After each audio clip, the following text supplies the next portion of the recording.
Hey you. Yeah, you. Tonight, we're travelling back to a darker, quieter war. Not the kind with explosions and parades.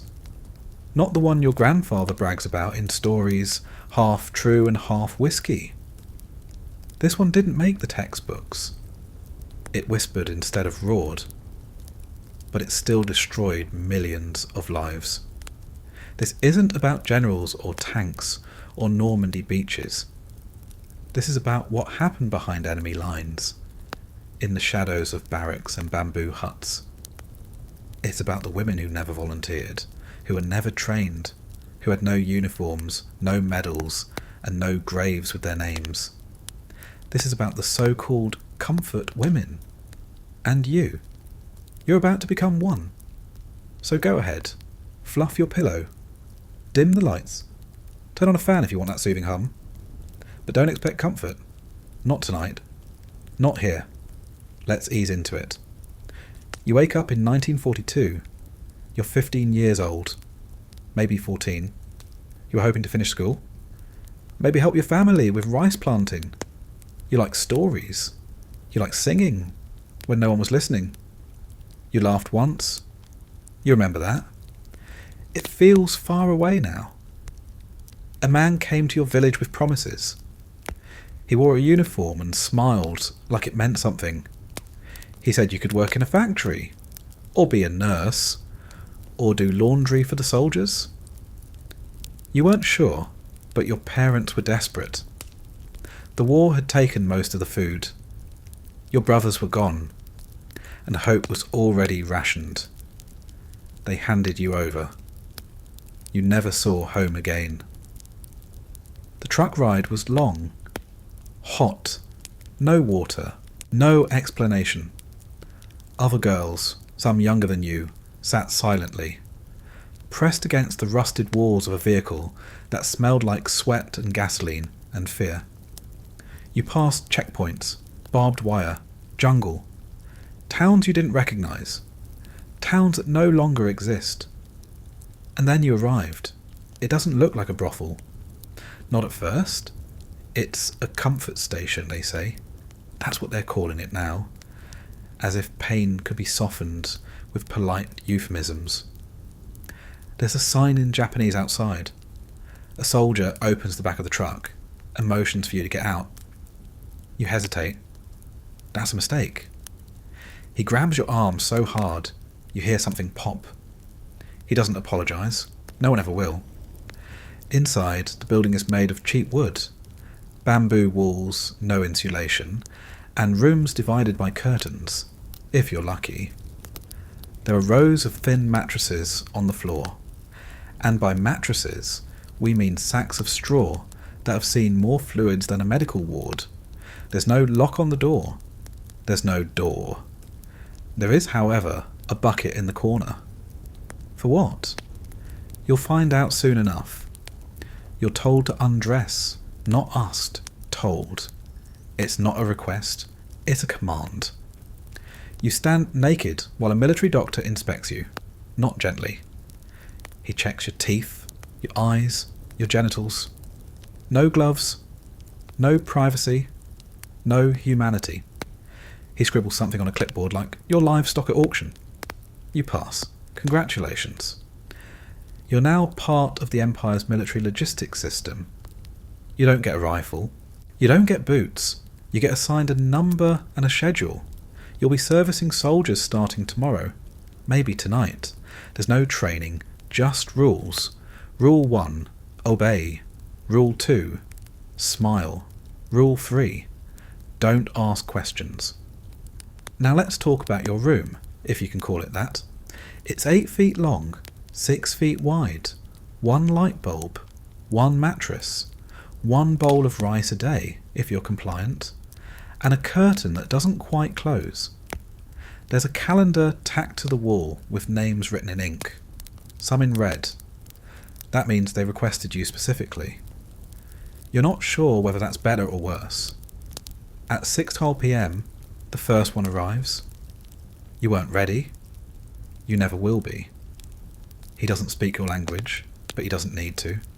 You understand the look in his eyes? It's not hunger. It's entitlement carved into bone by war and power and orders from the top. He doesn't kiss you.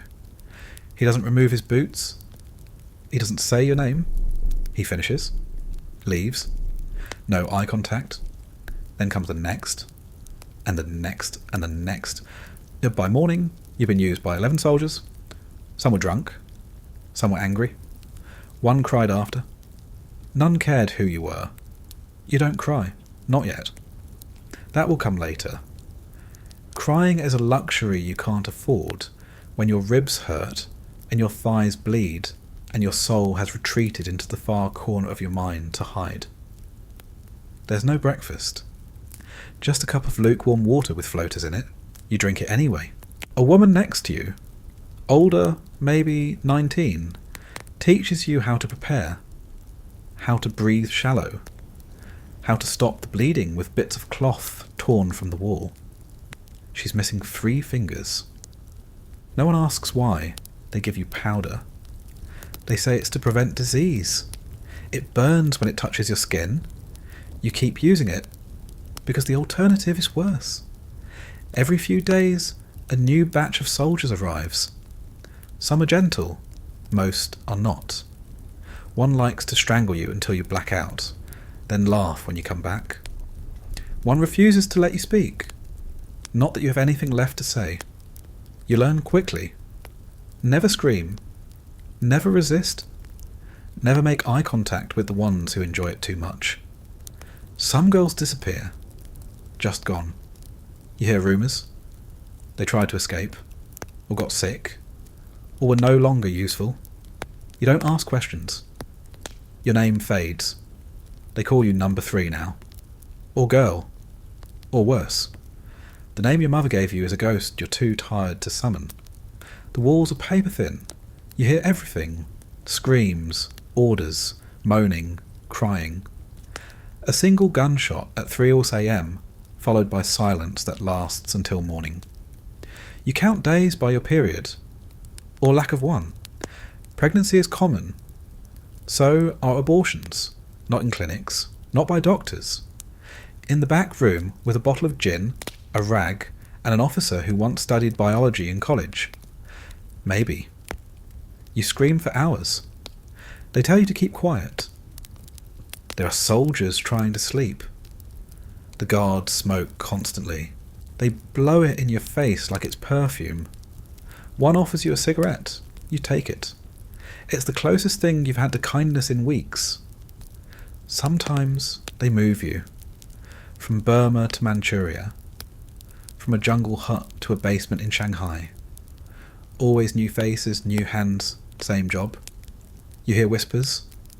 The war isn't going well. The Allies are coming. You don't know what that means. Maybe you'll be rescued. Maybe you'll be killed. Both feel equally plausible. One day, the brothel is empty. Just you and the flies. A soldier throws you a dirty uniform and tells you to walk east. You do. You walk for miles. Your legs are jelly. Your back is a map of bruises. You can't remember the last time someone called you by name. When you reach a village, the people look at you like you're contagious. You try to tell them what happened. They turn away. Shame follows you like a shadow you can't shake. Home isn't home anymore. You're a woman, yes, but not the kind people want to marry. Not the kind mothers welcome. You survive, technically. You survive by never talking about it. For decades, the governments deny you existed. Historians argue about the numbers. Was it 20,000? 50,000? 200,000? How many girls like you were recruited into comfort? Does it matter? No one asks you. You live in silence. Or you don't. Some women speak up in the 1990s. Their hair grey, their hands shaking. They show faded photos, broken teeth, and scars that never healed. The world listens, briefly, then moves on, because no one likes an uncomfortable history. Before the war, you were a child. That's important to remember, because everyone forgets that part. In the stories, The ones told decades later, if they're told at all. People like to skip over who you were before they made you what they needed. You weren't born into horror. You were born into spring rice fields, or a fishing village, or a cramped city apartment above a noodle shop. Your hair was always tangled, your knees always scraped. You laughed when your brother chased you with frogs. You held your mother's hand when you walked to the market. You were just a girl, and that's what made you valuable. The soldiers came in waves, first as a rumour, then as a uniform, then as a hand pulling you from the back door while your father begged. Maybe they gave your family a bag of rice. Maybe not. Maybe they didn't speak at all. Just kicked over the clay pot by the door and dragged you away while the neighbours watched and pretended they didn't. That's how it started. Or maybe it was worse. Maybe you answered an ad. A poster said they were hiring nurses, or singers, or factory girls. It showed a clean dormitory, smiling women in white uniforms. You were poor, you were hungry. Your school had closed. You asked your parents. They hesitated. But the man was so polite, so official, so practiced, so you signed. The contract was in Japanese. You didn't read Japanese. You left with a suitcase, 2 pairs of socks, and the belief that you were about to begin something better. You didn't know the train you stepped on had iron bars welded to the windows.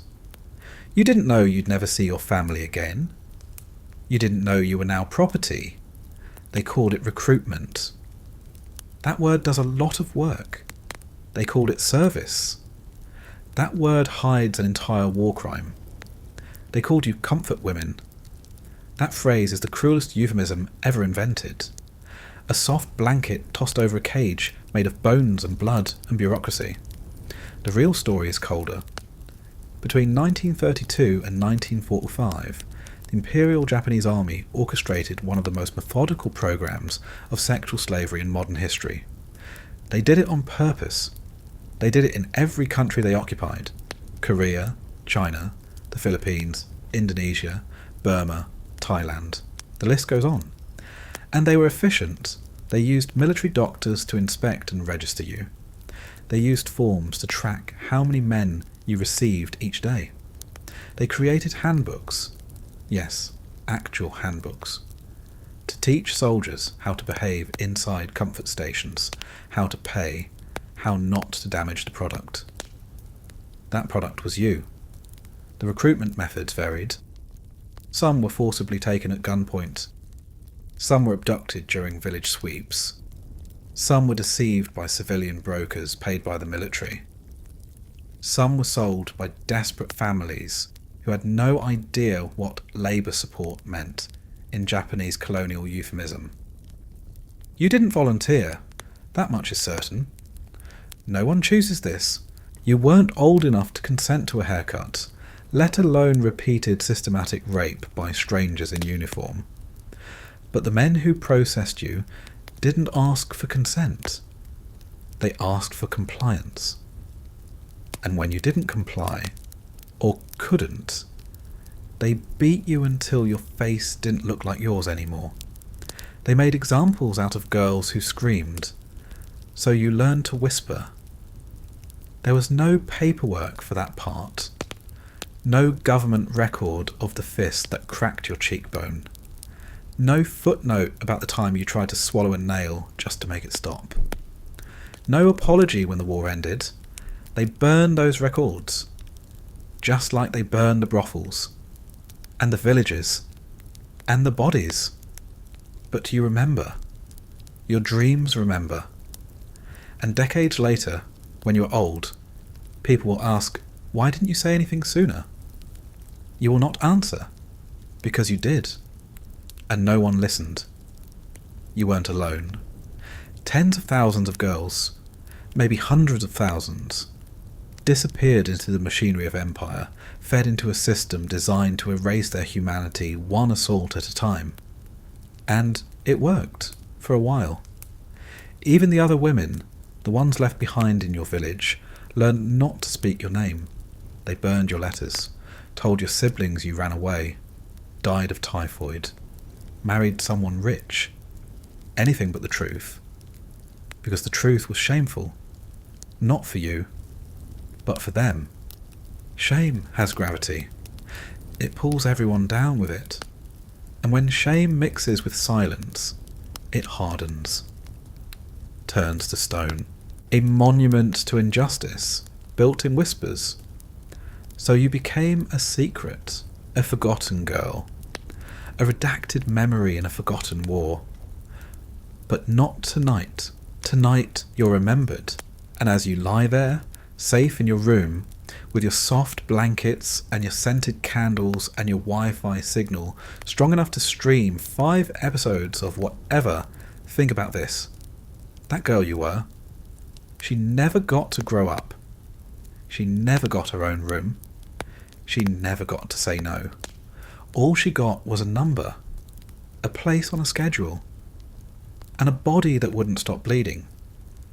History will argue about how many like you there were, about who was responsible, about whether the apologies were real or political, about whether comfort stations were voluntary prostitution or military necessity, as if war ever needed that. But none of them were there. You were, and you know the truth. You remember the recruitment officer's smile. You remember the door that locked from the outside. You remember your own voice before it went silent. It doesn't look like much. A shack, maybe an abandoned schoolhouse, an old inn repurposed by force and desperation. Sometimes a row of tents, hastily sewn together with wire and fear. They call it a comfort station, which is the most grotesque kind of misdirection. It's neither comforting nor a station. There's no arrival here, only captivity. This is your new home. Not because you chose it, but because a soldier pushed you through the door and told you to smile. Inside, it smells like rotting cloth and sweat. Damp wood soaked in fluids that no one has the time or will to clean. The floor creaks, but not from footsteps. From weight. The kind that accumulates when dignity dies slowly in shared silence. The room you're given is 6 feet long, 5 feet wide, and 3 walls too few. No lock, no light switch. A mattress, thin, dirty, and older than you are, sits in the corner like it's been trying to forget the last 100 girls to lie on it. You don't get a window, you don't get a pillow, you get a bucket. That's for waste. Yours. Theirs. Doesn't matter. You'll find out soon. There's a calendar taped to the wall. A schedule, really. Written in ink. Rows of names you can't read next to hours you no longer understand. The names belong to soldiers. The hours belong to you. You count them. You shouldn't, but you do. 22 appointments for today. Starting at noon, it's 11:47. You want to run? Of course you do. But where? You're deep in occupied territory. Guarded by men with rifles and bayonets who already treat your body like it's disposable. Outside is just another version of hell with more mosquitoes. And besides, your legs stopped feeling like legs the moment you realised this wasn't temporary. This is the job. The doctor visits at 12 a.m. on Sundays. He checks you with rubber gloves that haven't been changed since the invasion of Manchuria. He pokes, he writes. If you flinch, he slaps. You're inspected, not treated. Evaluated for infection like someone checking fruit at a market. Not because they care about your health, but because sick girls don't bring in as many soldiers. You hear things? Girls whisper after curfew. That one tried to escape. That one got pregnant. That one stopped eating and just went quiet. And one day they were gone. Not dead. Not alive. Just gone. There's a routine here. Wake up. Wash with water that smells like rust and defeat. Powder yourself with the government-issued tin that burns like vinegar. Put on the outfit, a faded cotton slip, or sometimes nothing at all. Then wait. The men come in with boots still muddy. Sometimes smiling, sometimes drunk, sometimes neither. They don't ask your name. They call you girl, if they say anything at all. Sometimes they whisper to you in Japanese, or Korean, or Chinese, or Tagalog. Doesn't matter. It all ends in the same silence when they leave. Some finish fast. Some take their time. Some cry. Some hit. You learn to separate them by the sound of their footsteps. The slow ones are usually worse. They say you'll be here for a few weeks. You stop believing them around week 4. That's when the bleeding doesn't stop. That's when you start hallucinating. Not because of fever, though fever comes, but because your brain can't hold this many memories without breaking into pieces. You go somewhere else in your mind. Some girls remember their school lessons, poems, songs, recipes their mothers used to recite while grinding spices with a stone bowl. You remember your father's hands, how rough they were from work, and how gentle they were when he fixed the broken strap on your sandal. He doesn't know where you are. He thinks you're working in a factory. That lie was easier to tell. At night, after the last soldier has left and the sheets are a battlefield, you try to clean yourself. With what? Not soap. That's for officers. You get rags, torn pieces of old uniforms. Sometimes the rain helps, but you don't want to be clean anymore, not really. There's a strange comfort in the dirt. It's honest. Unlike everything else here, the women around you are quiet, not because they don't want to speak, but because there's nothing left to say. Words are a currency no one can afford. They just sit, eyes hollow, legs drawn up to their chest. Sometimes they hum. One girl, maybe 17, hums a lullaby her mother used to sing. She sings it to herself while staring at the ceiling. No one tells her to stop. You wonder if you're pregnant. You hope you're not. But hope feels like something naive people do. If you are, there are 2 outcomes. Neither is kind. They'll either force it out of you with a metal rod and no anaesthesia, or they'll beat it out of you in the back room while the guards laugh and place bets. And if, somehow, you give birth, they'll take it. Or worse, you don't ask what happens to the babies.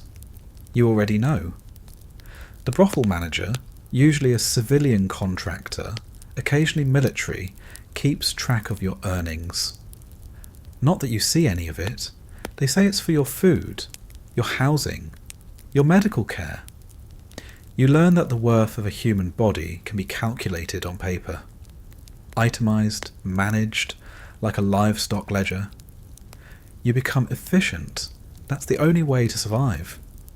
You learn to dissociate. You learn to breathe in patterns, not too deep, that invites questions. Not too shallow, that invites dizziness. You stop crying when they hit you. That only encourages some of them. You stop begging. That's the first thing you lose. The next is time. It melts into itself. One day becomes 3 weeks. You can't remember if it's Tuesday or August. Your mind folds in on itself like an origami animal made by trembling hands. Then one night, a soldier kisses your forehead before he leaves. It's worse than all the others. Because for a second, you almost believe he sees you.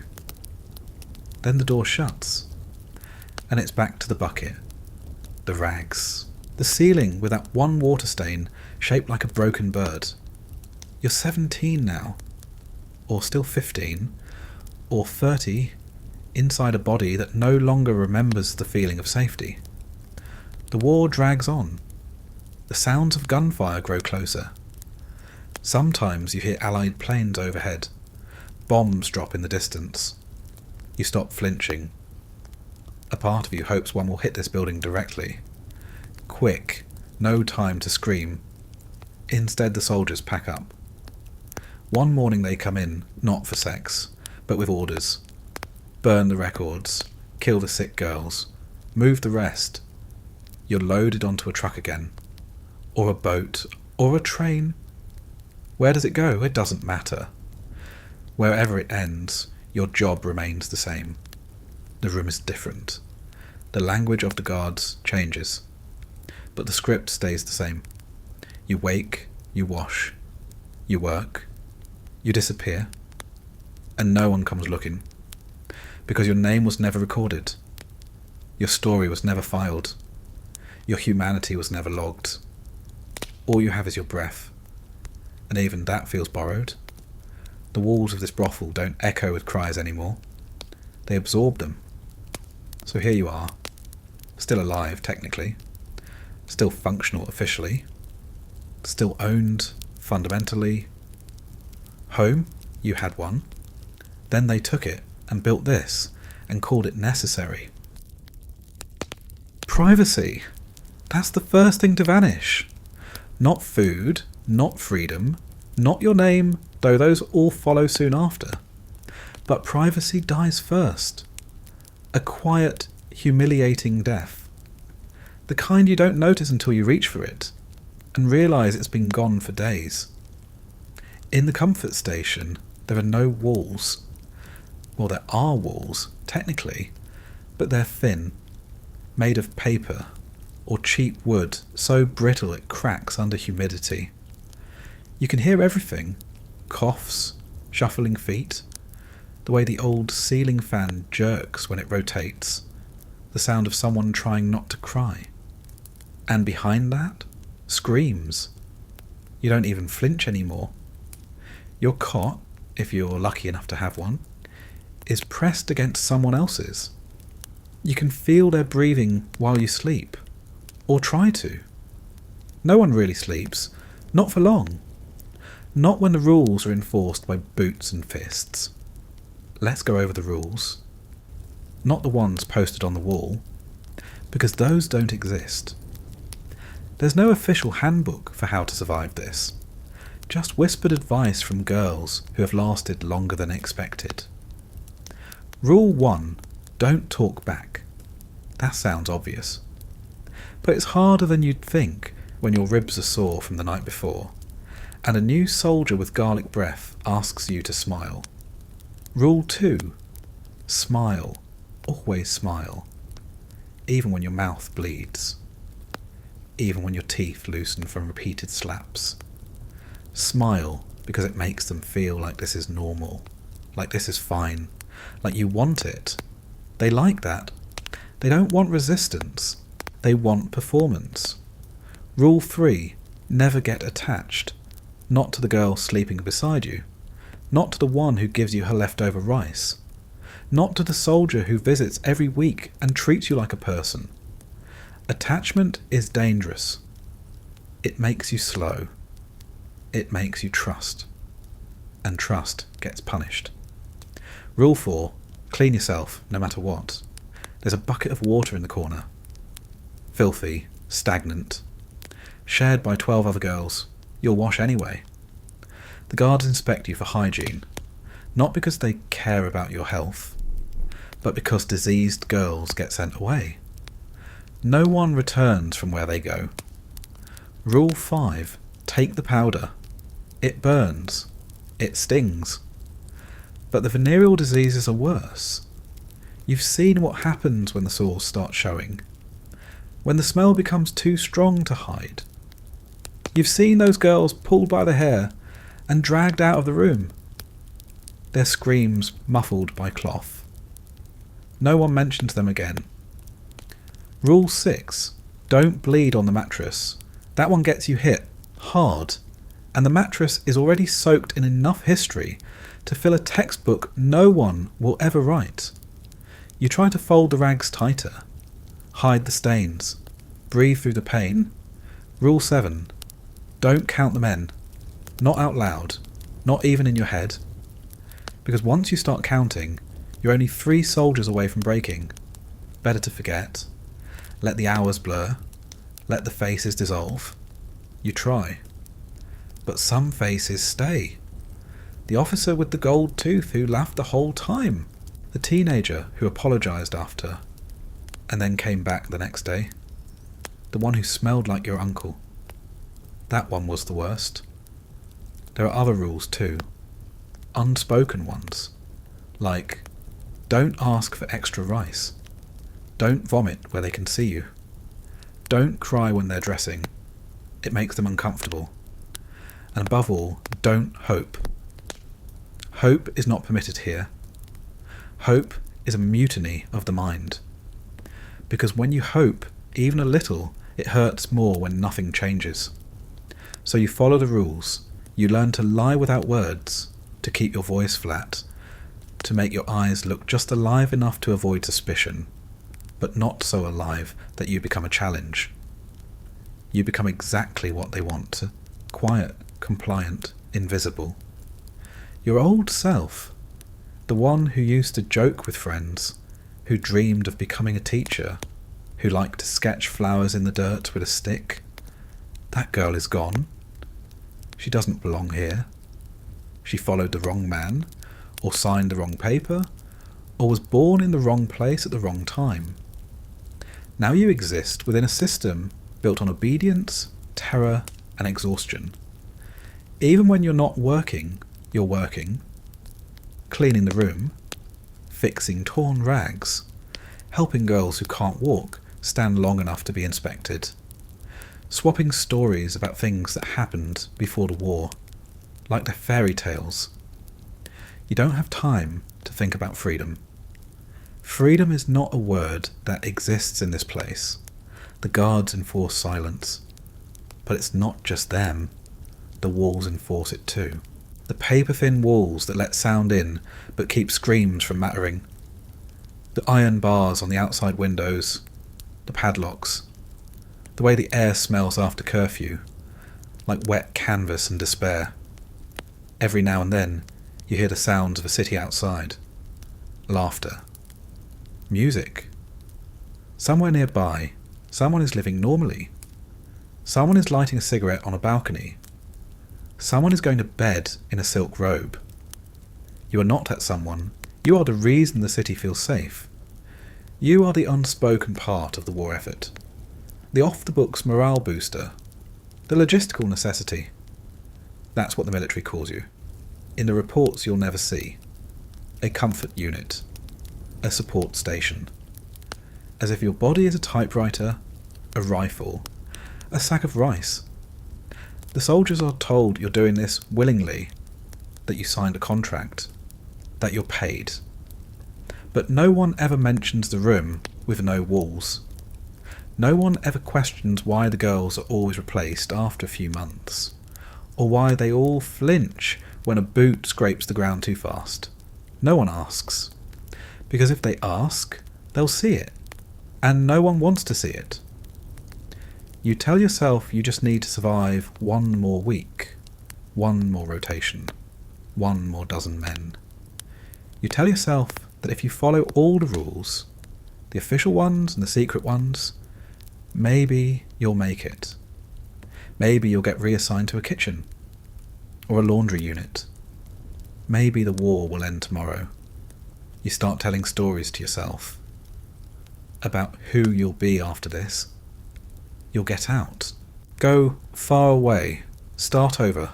Change your name. Open a bookstore maybe. Live near a river. You imagine a house with doors that close, walls that muffle sound, a bed that smells like clean sheets instead of sweat and powder and blood. And for a moment, just a moment, you almost believe it. Then the curtain moves. Another soldier steps in.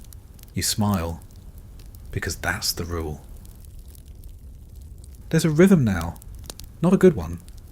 Not the kind that helps you dance, or breathe, or remember who you are. This rhythm is mechanical. It grinds. It repeats. It doesn't care whether you're ready. It just continues.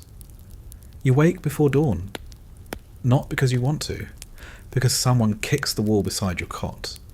The walls shake, dust falls, and you're awake. There's no snooze button. No pillow to bury your head beneath. Just your thin cotton shift, the mildew-heavy air, and the rustle of bodies that all move the same way.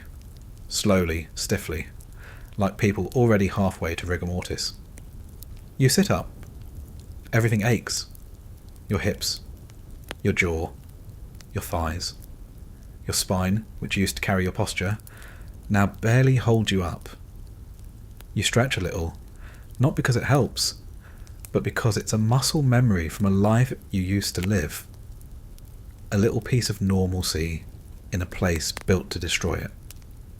The room is dark, but not silent. A few girls whisper to each other in Korean, Chinese, Japanese, or in that shared language that requires no words. The glance that says, "Did you sleep?" The nod that says, "Barely." The wince that says, "Me neither." You splash water on your face from a bucket near the door. It's the same water 5 other girls have used. Your reflection is muddy. The skin around your eyes is purple. Your lip is cracked. One cheek is swollen. You're not sure when that started. You're not sure when it will stop. Next comes inspection. You line up, no talking. Shirts lifted, legs apart. The doctor, not really a doctor, wears a stained uniform and gloves that haven't been changed since last week. He checks for bruises, rashes, anything that might lower your value. He uses a flashlight. He doesn't ask before touching. If you wince too much, you're slapped. If you bleed too much, you're replaced. Once, a girl fainted during inspection. They poured cold water on her and made her get up. She walked with a limp for 3 days after. On the 4th, she was gone. No one knows where. No one asks. After inspection, you're handed powder. Medicine, they call it. But it's not. It's a chemical designed to delay infection. It stings. Some girls develop burns from it. You use it anyway. Anything's better than disease. You get dressed, slowly, carefully.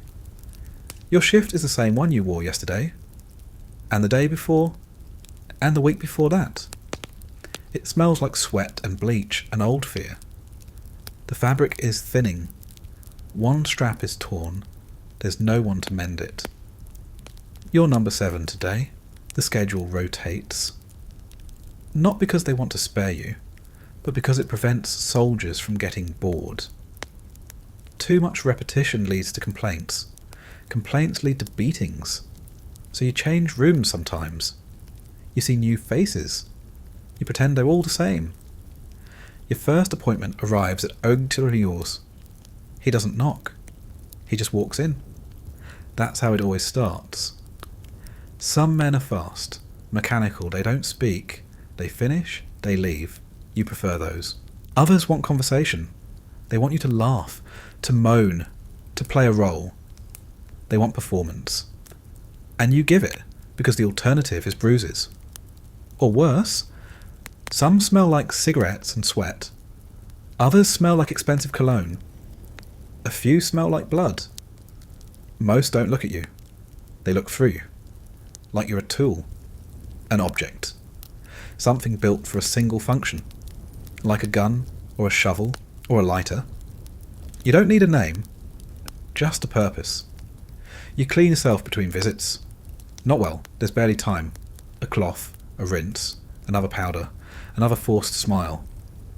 By noon, you've seen 7 men. By sunset, 13. By midnight, 22. Sometimes more. You stop keeping track. Your body stops reacting. Pain becomes background noise. Like the buzz of mosquitoes, or the creaking of the roof. It's always there, but you don't flinch anymore. You eat once. a small bowl of rice, a few scraps of vegetables, sometimes a sliver of salted fish if the quartermaster is feeling generous. You eat fast, because the next soldier is already waiting. You don't sit while you eat, there's nowhere to sit. You lean against a wall if you can. You drink water from a rusted tin cup. It's warm, tastes like metal, but it doesn't burn going down, so you're grateful. You rest when the appointments slow down. A few minutes between men. You stare at the wall, or at your knees. You don't cry. Crying takes energy, and energy is reserved for surviving. Some girls mutter prayers, old songs, the kinds their mothers used to sing during rainstorms. You don't remember your mother's songs anymore, but you hum something anyway.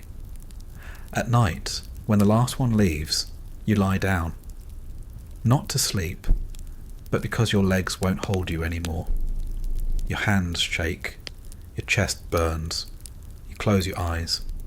You dream of doors, not windows, not escape, just doors that lock from the inside, that you can close. You imagine a door, and behind it, silence. That's all you want now. Just silence. But even silence doesn't last. In the middle of the night, one of the guards might knock, or not knock, and then it starts again. Sometimes it's an officer, sometimes it's a drunk soldier, sometimes it's both. There are no hours here, no off days, no "we're closed" signs. You are always open, always on, always available. That's the rule. You're not allowed to bleed, not allowed to limp, not allowed to refuse. And when you do refuse, or when your body refuses for you, they punish you. You've seen it. One girl, unable to sit up, was dragged out by her hair. Her screams echoed down the hallway for hours. After that, the rest of you sat straighter, smiled harder, played your part, because the alternative is the back room. Everyone knows what happens there. You clean your bedding with rags. Soap is for officers. You dry it outside if there's sun. If not, it stays damp. You lie on it anyway. Mould grows in the corners. You try not to breathe too deeply. Your skin breaks out. Fungal infections. Sores. Rashes. You itch constantly, but scratching draws blood, and blood draws attention. You learn to be still. The worst part isn't the pain, it's the routine, the sameness of it, the monotony, because it convinces you that this is normal, that this is what you were meant for, that your value begins and ends in this room. And the longer you stay, the harder it becomes to remember any other version of yourself. The girl who liked mangoes. The girl who danced with her cousins at festivals. The girl who thought love was something soft. She's gone now. You see her sometimes, in dreams. Or in the mirror, just for a second, before she disappears again behind swollen eyes and chapped lips. You learn to whisper to her. Not yet, you say. We're still here. And you try not to mean it as a curse. Let's talk about cleanliness. You miss it. You ache for it. Not the fancy kind. Not rose-scented body wash or exfoliating scrubs or freshly laundered towels that still carry the warmth of the dryer. No. You'd settle for water that doesn't smell like rust and rot. A rag that hasn't wiped 10 other bodies. A soap that doesn't sting open wounds. But that's not how this works. Hygiene in a place like this is a myth. A rumour. A story people outside the wire might still believe in. But here, clean is a word no one says anymore. Let's start with the basics. Bathing happens when it happens, which is to say rarely and badly. There is no plumbing, no showers, no hot water. There's a barrel outside filled with rainwater and regret. You scoop from it using a metal bowl, careful not to stir the layer of dead insects floating on top. Sometimes it's green, sometimes it's brown, sometimes it's empty. Depends on the weather, depends on the guards. You wash in groups when permitted. 1 bucket, 10 girls, no soap, no privacy. You keep your eyes down. You scrub with your hands, your nails, a rag if you've kept one hidden. The skin under your arms is always raw. Your thighs, bruised, chafed, scabbed, never stop itching. There's no ointment. You don't even know what kind of infection you have anymore. They blur together. Fungal, bacterial. You're a walking biology experiment, conducted in unsanitary conditions with no exit interview. There is one kind of powder, issued weekly. It's grainy, chalk white, packed into a dented tin with Japanese lettering on the side. You don't read the label. You already know what it does. It burns when you apply it. A chemical sting that tells you it's doing something. It's meant to prevent venereal diseases, but it doesn't always work. You've seen what happens when it doesn't. The smell changes first. You know it now. That sour metallic rot that clings to bed sheets and thighs. Then the pain, sharp, internal. Fever comes next. Then the swelling. Then the pus. You don't go to a doctor. You go to the medic, who doesn't ask questions. He gives you a bottle of brown liquid and a glare that says, "Don't come back too soon. If you're too sick to perform, you're not worth feeding." You've watched girls limp for days because they know what happens when you're deemed unusable. They take you to the back building. And when you come back, if you come back, you don't walk the same. You don't speak at all. No one ever comes back twice. The floors of your room are stained, not with dirt, with history. Dried blood, old discharge, spilled alcohol. You stop looking at it. You sleep beside it. The mattress you lie on has never been washed. You think it used to be white. Now it's a map of stains that tell the story of every girl before you. The sheets. You're lucky to get one. Usually it's just a rough wool blanket that smells like wet rope. You try to clean it with cold water and ash once a month. That's all you can manage. It never dries completely. It never stops smelling. You wear the same shift every day. Sometimes you rotate with other girls. Swap clothes doesn't help. Everything carries the same scent. Sweat, fear, disinfectant, and whatever oil the guards pour on the floor to kill rats. Underwear is a joke.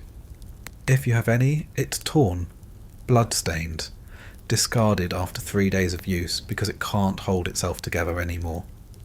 You use rags during your period, old ones, washed by hand and dried in the sun. If it rains, too bad. You wear them damp, or not at all. You hide the blood as best you can, because if they see it, you're marked as off schedule, and that gets attention you don't want. No soldier likes to be told no, especially by someone they consider furniture. So you keep quiet, sit carefully, bleed discreetly. Toilets? There are none. There's a trench behind the station, a hole in the ground surrounded by flies and the smell of collective suffering. You hold your breath when you squat over it. Try not to step on anything moving. The path leading there is slippery. One girl fell in. She never came back. At night, you use a bucket in your room. You share it with 3 others. You empty it in the morning, unless it's full. Then you do it at midnight. That's the rule. Don't make the room smell worse than it already does. That earns punishment. Toothbrush? You laugh the first time you think of one, like remembering a favourite toy you left behind years ago. Some girls chew sticks. Others rub ash on their teeth. Most do nothing. Your gums are swollen. One molar is loose. You wiggle it with your tongue during the quiet moments, wondering when it'll fall out. Your breath always smells like iron. There's no laundry, no soap. You wash your shift in the same bucket you use to clean the floor. And your face. And your underwear. You use the same water for all of it, because that's what's available. Every girl here smells the same. We call it station musk. It's a mix of dried sweat, old perfume, cigarette smoke, and antiseptic. Sometimes you don't smell it anymore. Not because it's gone, but because your nose has surrendered. Like the rest of your body. You remember once what it felt like to bathe, to soak in warm water, to scrub behind your ears, to wrap yourself in a towel that didn't itch, to comb your hair and feel clean inside and out. That version of you is dead. Killed not by a bullet, but by neglect, by the gradual erosion of care. Cleanliness, you realise, is not just about health. It's about dignity. And here, in this place, that's the first thing they strip away. You think about smell a lot. Because the soldiers do too. They complain if you're too ripe, but give you nothing to fix it. They wrinkle their noses, say things under their breath, threaten to ask for someone else.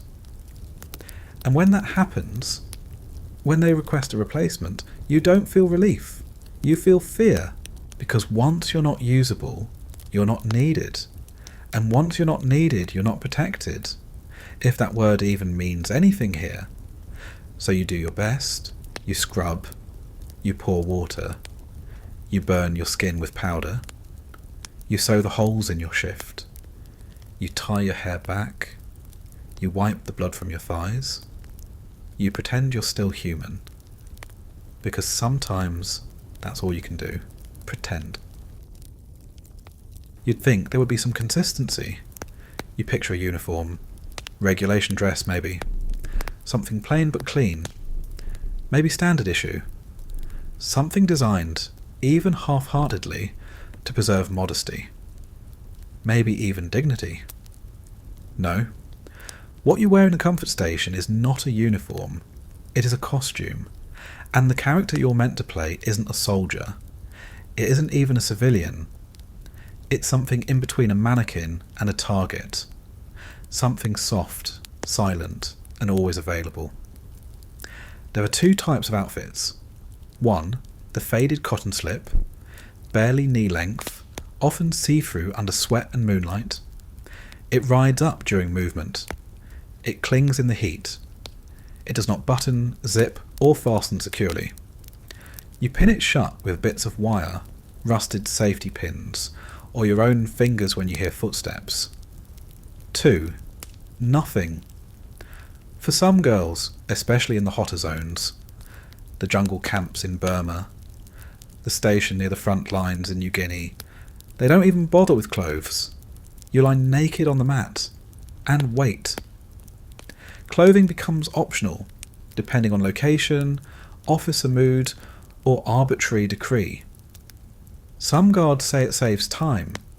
Some say it keeps the soldiers focused. Some say nothing at all. They just strip you during morning inspections and never return the garment. And when you do wear something, it is not yours. It's rotated, reused, already stained before you ever touched it. Maybe it belonged to a girl who disappeared last week. Maybe it will be worn by another girl after you're gone. There's no laundry, just rinsing, a bucket, some ash. You kneel in silence and scrub until your fingers go numb. The fabric always smells of mildew, of smoke, of skin, of semen. The scent clings, even after sun drying, because you never really get it out. And even if you could, there's no one left here who remembers what clean is supposed to smell like. They give you perfume sometimes. A gift from the quartermaster. A way to mask the horror with cheap floral alcohol. You dab it behind your ears. Or you don't. The smell doesn't cover anything. It just adds another layer to the performance. Makeup? Yes, that's real. Some girls are required to apply rouge, lipstick, powder, whatever the station can scavenge. Not for themselves, but for the customers. You're expected to appear willing, fresh, pretty, even if your nose is broken, even if your eyes are purple, even if your smile has become something mechanical. They teach you how to paint over bruises, how to cover a split lip with lip stain, how to look welcoming even when your jaw aches from clenching all night. You draw your eyebrows, you line your eyes, you learn the technique from other girls who have done this longer. It becomes another part of the morning routine, like brushing your hair or hiding your limp. Sometimes they dress you in silk. Not real silk, imitation. Torn dresses stolen from brothels or pillaged from Chinese villages. Shimmering scraps tied at the waist to make you look exotic. One soldier called it a geisha fantasy. You don't speak Japanese, so you pretend not to understand, but you understood enough. The fabric scratches your skin. The embroidery rubs your collarbone raw. You wear it because you're told to, and because the alternative is being naked, and because when you look in the mirror, on the rare occasion you find one, you don't recognise the girl in the makeup and silk. That makes it easier. You can pretend she's someone else. The hair, too, is part of it. You tie it up if it's long. Some stations shave the girls. Not for hygiene, for control. Nothing strips identity faster than losing your hair. You stop feeling like a woman. You stop feeling like anything. In colder climates, you're given a blanket to wear. Not a coat, a blanket. You wrap it around your shoulders like a shawl and tie it with a rope. If you drop it, too bad. If it gets soaked in rain, it stays that way. It weighs 5 pounds when wet and smells like livestock. There are boots sometimes. Too big. Unmatched. Taken from a dead man's feet and handed down with a grunt. You clomp through mud to reach the latrine, the fabric of your dress clinging to your thighs like wet paper. When the boots don't fit, you go barefoot, which means splinters, rats, trench foot. Once you stepped on glass. A bottle shattered during a soldier's drunken tantrum. The cut took days to stop bleeding. You limped for a week. You still had to work.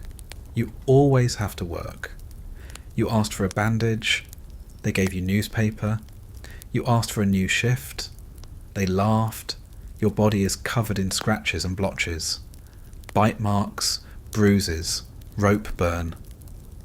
One nipple was split by a soldier's belt buckle. It never healed right. Now it's just numb. You asked if you could wrap your chest with cloth to protect it. They said no. You don't get armour. You don't get comfort. You don't even get consistency. One week, they say wear the pink dress. Next week, the red one is off limits. They're saving it for someone else. A higher ranking officer. A visitor. An inspection committee. So you wear what you're told. You remove it when they say. You apply powder when ordered. You pull your hair back when the guard gestures. There's a photo they took of you, one of the first days, before the work started, when they wanted to catalogue you like a product. You're wearing a thin dress, a forced smile, and a flower in your hair. You still had some fat in your cheeks. Your eyes still had questions in them. You saw that photo once. They keep it in a drawer by the front desk. The manager uses it to show new arrivals what's expected. You don't look like her anymore. The dress doesn't fit now. Too loose. Or maybe your body just got smaller. Either way, no one notices. Or cares. The uniform isn't meant to protect you. It's not meant to provide comfort, modesty, or function. It's meant to make you palatable. You are the product. And this is the packaging. You fold it carefully at the end of the night, not because you respect it, but because it's the only thing between you and nothing. You lay it by your mattress. You stare at the ceiling. You pray not for freedom, not even for an end. You pray for numbness. Because when the uniform of misery becomes your second skin, you begin to forget where the costume ends and the person begins. You had a name. Once. It meant something. Syllables passed down from your grandmother, or plucked from a poem your mother liked, or given by your father with a proud smile on the day you were born. Maybe it meant orchid, or first daughter, or hope. Something delicate, something true. But that name is gone now. Here you are not a person, you are a number on a clipboard, in a ledger, scribbled next to the names of soldiers who have made appointments with your body. Sometimes it's handwritten on the wall near your mattress. Girl number 3, girl no 12, girl A. Sometimes they give you a Japanese name. Easier for the soldiers to remember, easier for them to say when they're drunk or angry or pretending this isn't what it is. You don't correct them. Even if they butcher your name, even if they twist it into a cruel nickname, or say it like they're chewing something bitter, you nod, you answer, you become whoever they say you are, because the alternative is punishment, or worse, being ignored altogether. Some girls choose a fake name, a protective alias, something they can hide behind, a layer of fiction to place between themselves and what's happening. They trade names like scraps of food or memories. You hear them whisper, "I used to be May. They called me Lynn. I was Hannah once, but not anymore. Now you are her. The third one. The quiet one. The one with the scar." That's all anyone needs to know. The soldiers don't care. They come in, unzip, grunt, leave. Most never speak a word to you. The ones who do ask where you're from, not because they want to know, but because it makes them feel like this is a date instead of a war crime. You don't answer truthfully. Why would you? You stopped being from anywhere the moment they shoved you into the back of that truck. They made you leave your name at the door. They made sure of it. During your first few days at the station, they took everything. Your clothes, your family photo, the hair ribbon your sister tied for you before you left, gone. You asked where they put your things. They said you wouldn't need them here.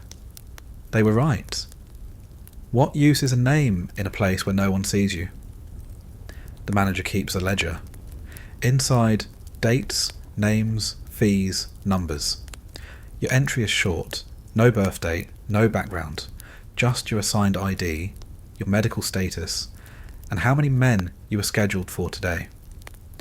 Sometimes you try to remember what your name sounded like. Not just the syllables, but the way it felt when someone said it with love. You can't. Not anymore. Your voice doesn't rise above a whisper these days. And when you do speak, it's in short phrases. Yes. No, please, thank you. Sorry, not because you mean it, but because those words make you less noticeable, less troublesome, less likely to be hit. The girls who talk too much, they don't last. Language fades quickly in captivity, especially when the people around you speak different dialects. Korean, Japanese, Mandarin, Tagalog, Burmese. You communicate in glances now, in gestures, in pain. You once read aloud in school, stood in front of the class and recited an entire passage about plum blossoms. Your teacher said you had a strong voice, clear, confident. That voice is gone now. The soldiers laugh when you try to speak, or tell you to shut up, or mimic you, mouth hanging open, mocking your accent. So you stop. They don't want your story. They want silence. And submission. There's a game they play, some of the officers. They try to guess what village you're from based on your accent. If you win, you get a cigarette. If you lose, you get slapped. Or worse. You learn to lose carefully. You dream sometimes of your name written in calligraphy, on red paper, hanging in a doorway during festival season. Then you wake up, to the sound of boots on gravel, to the scraping of the door, to the rustle of a curtain and a voice saying, "Her again?" You don't correct them. Not anymore. Names are for people. You are not a person here. You are a shift. A slot on a schedule. A hole that breathes. The newer girls still remember. Still cry when they're called by a number. Still flinch when the manager yells, "Next!" without using their name. But give it time. Give it a few months. Eventually you forget too. You'll be lying on your mat, staring at the ceiling, and someone will say, "What did they used to call you?" And you'll pause, and realise you don't remember. Not fully, not clearly. It's like a song you used to know by heart, but now you can only hum the chorus. A melody without lyrics. A shadow without the figure that cast it. That's what they took from you. Not just your body. Not just your safety. They took your name.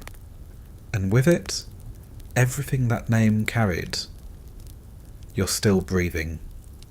Still eating. Still nodding on command. But you are no longer called. Only used. Only recorded. Only erased. You hear the word doctor, and for a split second, you almost relax. Almost. Because outside this place, doctors are healers. You picture a kind face, a white coat, a voice that tells you it's going to be okay, even when it isn't. But here a doctor means something else entirely. The medical visit happens once a week, or twice, depending on the size of the garrison and how many girls have started limping, bleeding, or collapsing mid-shift. It's called an examination, but it doesn't feel like medicine. It feels like inventory. The medic, sometimes a military man, sometimes just someone with a pair of gloves and a syringe, arrives with his assistant and a clipboard. No one smiles. No one looks you in the eyes. You line up outside the inspection room, barefoot in the mud, your thin slip soaked through from last night's rain. You wrap your arms around yourself, trying not to shiver. Not from cold. From what comes next. You don't speak. You don't make noise. Noise is punished. One by one, the girls are called in. You hear coughing. You hear something dropped. A metal tool, maybe. You hear someone sob. Then it's your turn. Inside, the air smells like vinegar and steel. There's a chair. Not a real medical chair. Just a stool. And a second one to prop your feet on.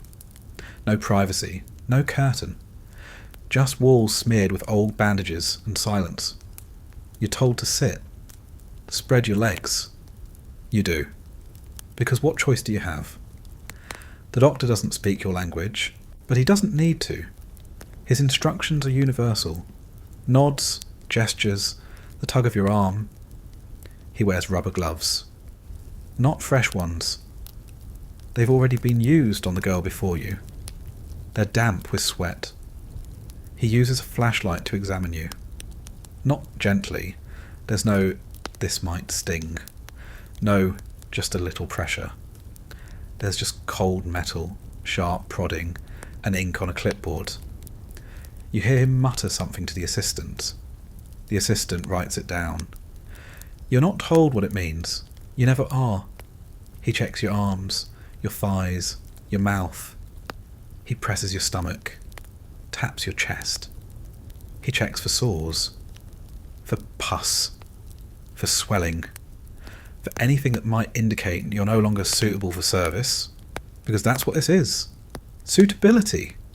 Not health, not care, not empathy. You're livestock.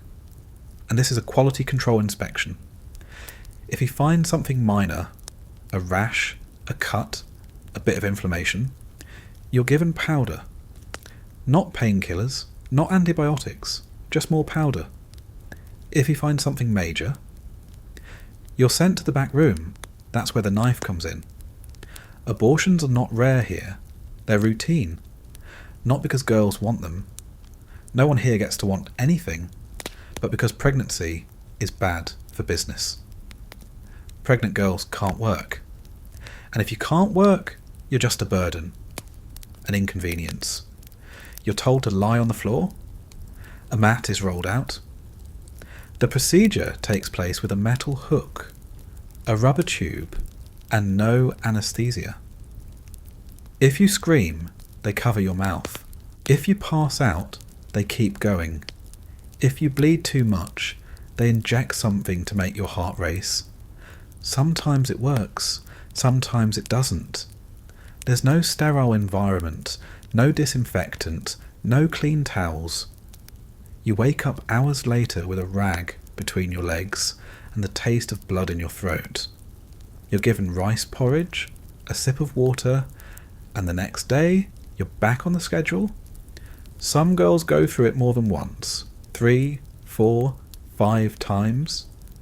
Each time they come back quieter, paler, a little more gone. You watch one of them struggle to sit. She doesn't talk for 3 days. When she finally does, it's to ask if you can still feel your soul after something like that. You don't know what to tell her, because you're still trying to answer that question yourself. There are rumours, too, of medical experiments. Some say girls were injected with things, sterilised without consent, used to test the spread of syphilis, of gonorrhea, of tropical diseases brought in by soldiers. You're not sure what's true anymore. You've seen girls with burns that never healed. You've seen one who lost all her hair after being treated for a fever. You've seen a girl with track marks on both arms, too thin to lift a spoon, still called in for appointments. There's a scar on your own abdomen now. It wasn't there when you arrived. You don't remember how you got it. One day you woke up and it was just there, red, rough, angry. You pressed it once. It felt hollow underneath. You didn't ask. You didn't want to know. Because the scariest part of this place isn't what they do to your body. It's how quickly you accept it. You find yourself thinking about the next exam. Not with fear, with calculation. Will they find something? Will you be pulled from the schedule? Will you be spared a day? You almost hope for it. That's how far gone you are. You hope the doctor finds something wrong. You hope for fever, for infection, for a discharge so vivid he writes you off, because maybe then, just for a moment, you'll be allowed to rest. But even rest here is just another waiting room, another countdown to the next soldier, the next knife, the next time someone asks you to lie down without telling you why. You used to think medicine was sacred, that doctors were protectors. Now you know better. In war, even healing can become a weapon. And the scalpel that cuts you open, it won't close you back up again. You've thought about it. Escape. Of course you have. You picture it constantly, in the quiet moments. When the guard's footsteps fade into the night. When the last soldier zips up his trousers and leaves you staring at the ceiling like it might offer instructions. You imagine slipping through the door, crawling past the barracks, running barefoot into the trees, past barbed wire and bayonets, past everything. But imagining is easy. Doing it, that's something else entirely. Here's the first problem. The door doesn't lock from the inside. That's by design. You don't control when it opens. Or for whom? And you never have the key. Some doors don't even exist. Just a curtain. A swath of fabric that flutters when someone breathes too hard, offering no barrier at all. Only the illusion of one. Then there are the guards. They stand outside, rifles slung over their backs, cigarettes dangling from their lips, watching everything. Not to protect you. Never that. They're there to keep you in, not to keep anyone out. And escape attempts? They're not rumours. They're memories. Burned into the floorboards. You remember the girl who tried? She was new, still had bruises that looked fresh, still cried when they touched her, still said please like it might work. One night, she slipped out through a hole in the wall, crawled through the ditch, through the wet grass, wearing nothing but a ripped slip and determination. She got maybe 40 metres. You heard the gunshot before the alarm. They dragged her back by her hair. Her face hit every stone along the path. She didn't scream, not until they brought her inside. What happened next wasn't punishment. It was theatre. They made everyone watch. Tied her hands, tied her feet, hung her by her wrists from the rafters. Then came the fists, then came the belt, then came the thing with the broken broom handle that still makes your stomach twist if you think about it too long. She didn't die, but she didn't walk again either. After that, no one talked about running, not out loud. Because that's the rule. There's no escape clause. You're not a prisoner. That would imply due process, rights, time served. You're not a prisoner. You're a supply, a logistical asset, and you're expected to behave like one. Even when the trucks roll out. Even when the camp moves. Even when they burn the old station to the ground and build a new one 50 miles away. The girls go too. You're as portable as a canteen, as replaceable as a cot. Sometimes they move you for security reasons. Sometimes because too many girls got sick. Sometimes because they need fresh faces in a new territory. Each time, it's the same story. A crate for your belongings, usually empty. A wooden truck bed with no seats. And a cloth over your head so you can't see the route. You could try jumping off the truck. You could try screaming when you pass through a village. But who would help you? Who would believe you? The villagers know what this is. They see the uniforms, the rifles. They know to look away. Some are afraid. Some complicit. Some have sold their daughters here too. Sometimes you think about fighting back. When a soldier unbuckles his belt. When a guard tells you to open your legs. You could claw his face, bite his arm, grab the broken ceramic plate under the mattress and drive it into his throat. You've thought about that too. But you've seen what happens when a girl fights. They call it discipline, a polite word for torture. And it always happens in front of the others, as a warning. You've seen girls with missing teeth, black eyes, dislocated jaws. One lost an ear, another lost 3 fingers. No one even remembers why anymore. You don't ask, because there are worse things than silence here. There's hope. Hope makes you reckless. Hope gets you killed. So you unlearn it. You forget the path outside. You stop measuring distance. You don't look at the gaps in the fence. You train yourself to ignore the sound of trucks starting, because those aren't for you. You're not going anywhere. Even death doesn't guarantee release. You've seen girls die. From infection.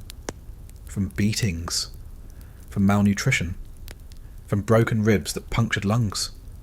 And even then, even in death, their bodies are handled like trash. Wrapped in old bedding. hauled to a pit. No ceremony, no prayer. Sometimes the guards dig the hole. Sometimes the other girls do. Sometimes the body is just gone the next morning. You learn not to ask questions. You learn not to leave your mattress at night. You learn not to look anyone in the eye when the manager is in a bad mood. You learn. And when they tell you to move to the next station, you go. Not because you want to. Not because you've given up. But because that's the rule. You follow orders. You stay quiet. You stay alive. Because the only escape clause here, it's the one no one wants to use. It involves a length of rope, or a shard of glass, or a river with no bottom. And even then, someone always replaces you by morning. War breeds boredom. It's one of those cruel ironies. In the midst of chaos and violence, there are long stretches of dull, grinding monotony. For soldiers stationed far from the front lines, comfort stations are supposed to relieve tension. Supposed to be a break from the boredom of guard duty, long marches, and waiting for orders that may never come. And that's where things get worse. Because boredom doesn't make men gentle, it makes them dangerous. You think the soldiers come in, exhausted and respectful? You think they see you as a human being, deserving of rest and kindness? No. When the soldiers get bored, they get cruel. They start testing limits. They push boundaries. They invent new ways to break you. Sometimes they don't want comfort at all. They want power, control, submission. There's a saying among the girls, whispered with fear. When they're bored, the real work begins. And it starts small. A slap for looking down. A pinch for not smiling. A shove for not moving fast enough. Then it escalates. One soldier decides your name isn't girl number 7 anymore. He calls you a vulgar nickname. He drags you by the hair down the hallway. Another decides you owe him an extra favour no one else knows about. You're made to clean his boots, to dance, to sing, to pretend. If you refuse, you get punished. Brutally. Some nights, the guards organise games, torture for sport, a cruel entertainment after a long day of war. There are bets placed. Who will break first? Who will scream the loudest? Who will cry? You watch. You learn who's been chosen before you. You see the bruises forming, the blood pooling, the whispered prayers. Once you hear a girl scream for hours. No one intervenes. The soldiers grow bored quickly.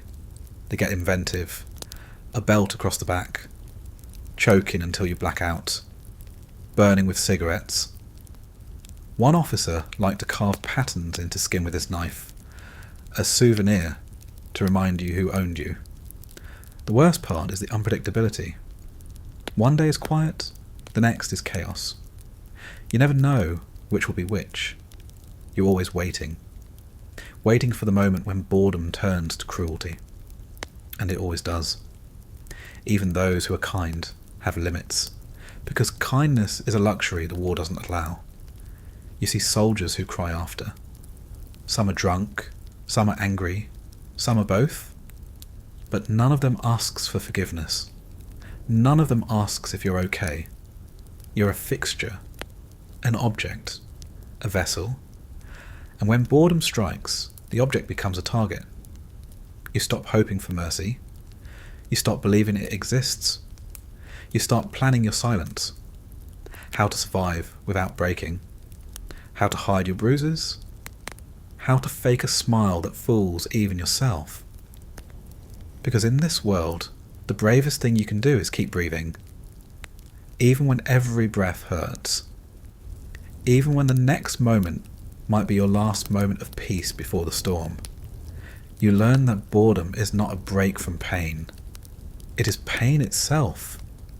Slow, unrelenting, and endlessly cruel.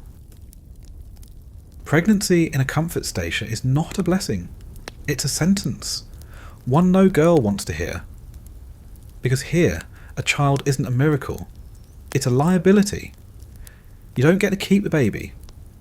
You don't get to care for it. You barely get to grieve. Pregnancy means forced abortions. It means pain. It means risk. And it means you're soon unfit for duty. The first sign is often missed. A missed period, a nausea that's easy to hide. But soon the changes become impossible to ignore. Your belly swells. Your body aches. You can't keep up with the schedule.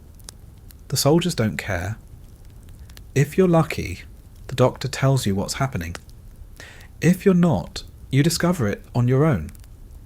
When the cramps begin, when the bleeding starts, when the world tilts sideways. There's no prenatal care here. No vitamins, no ultrasound. No kind nurse checking your heartbeat, just pain and fear. You're sent to the back room, that's a polite name. What happens there is anything but. The abortion is performed with crude instruments.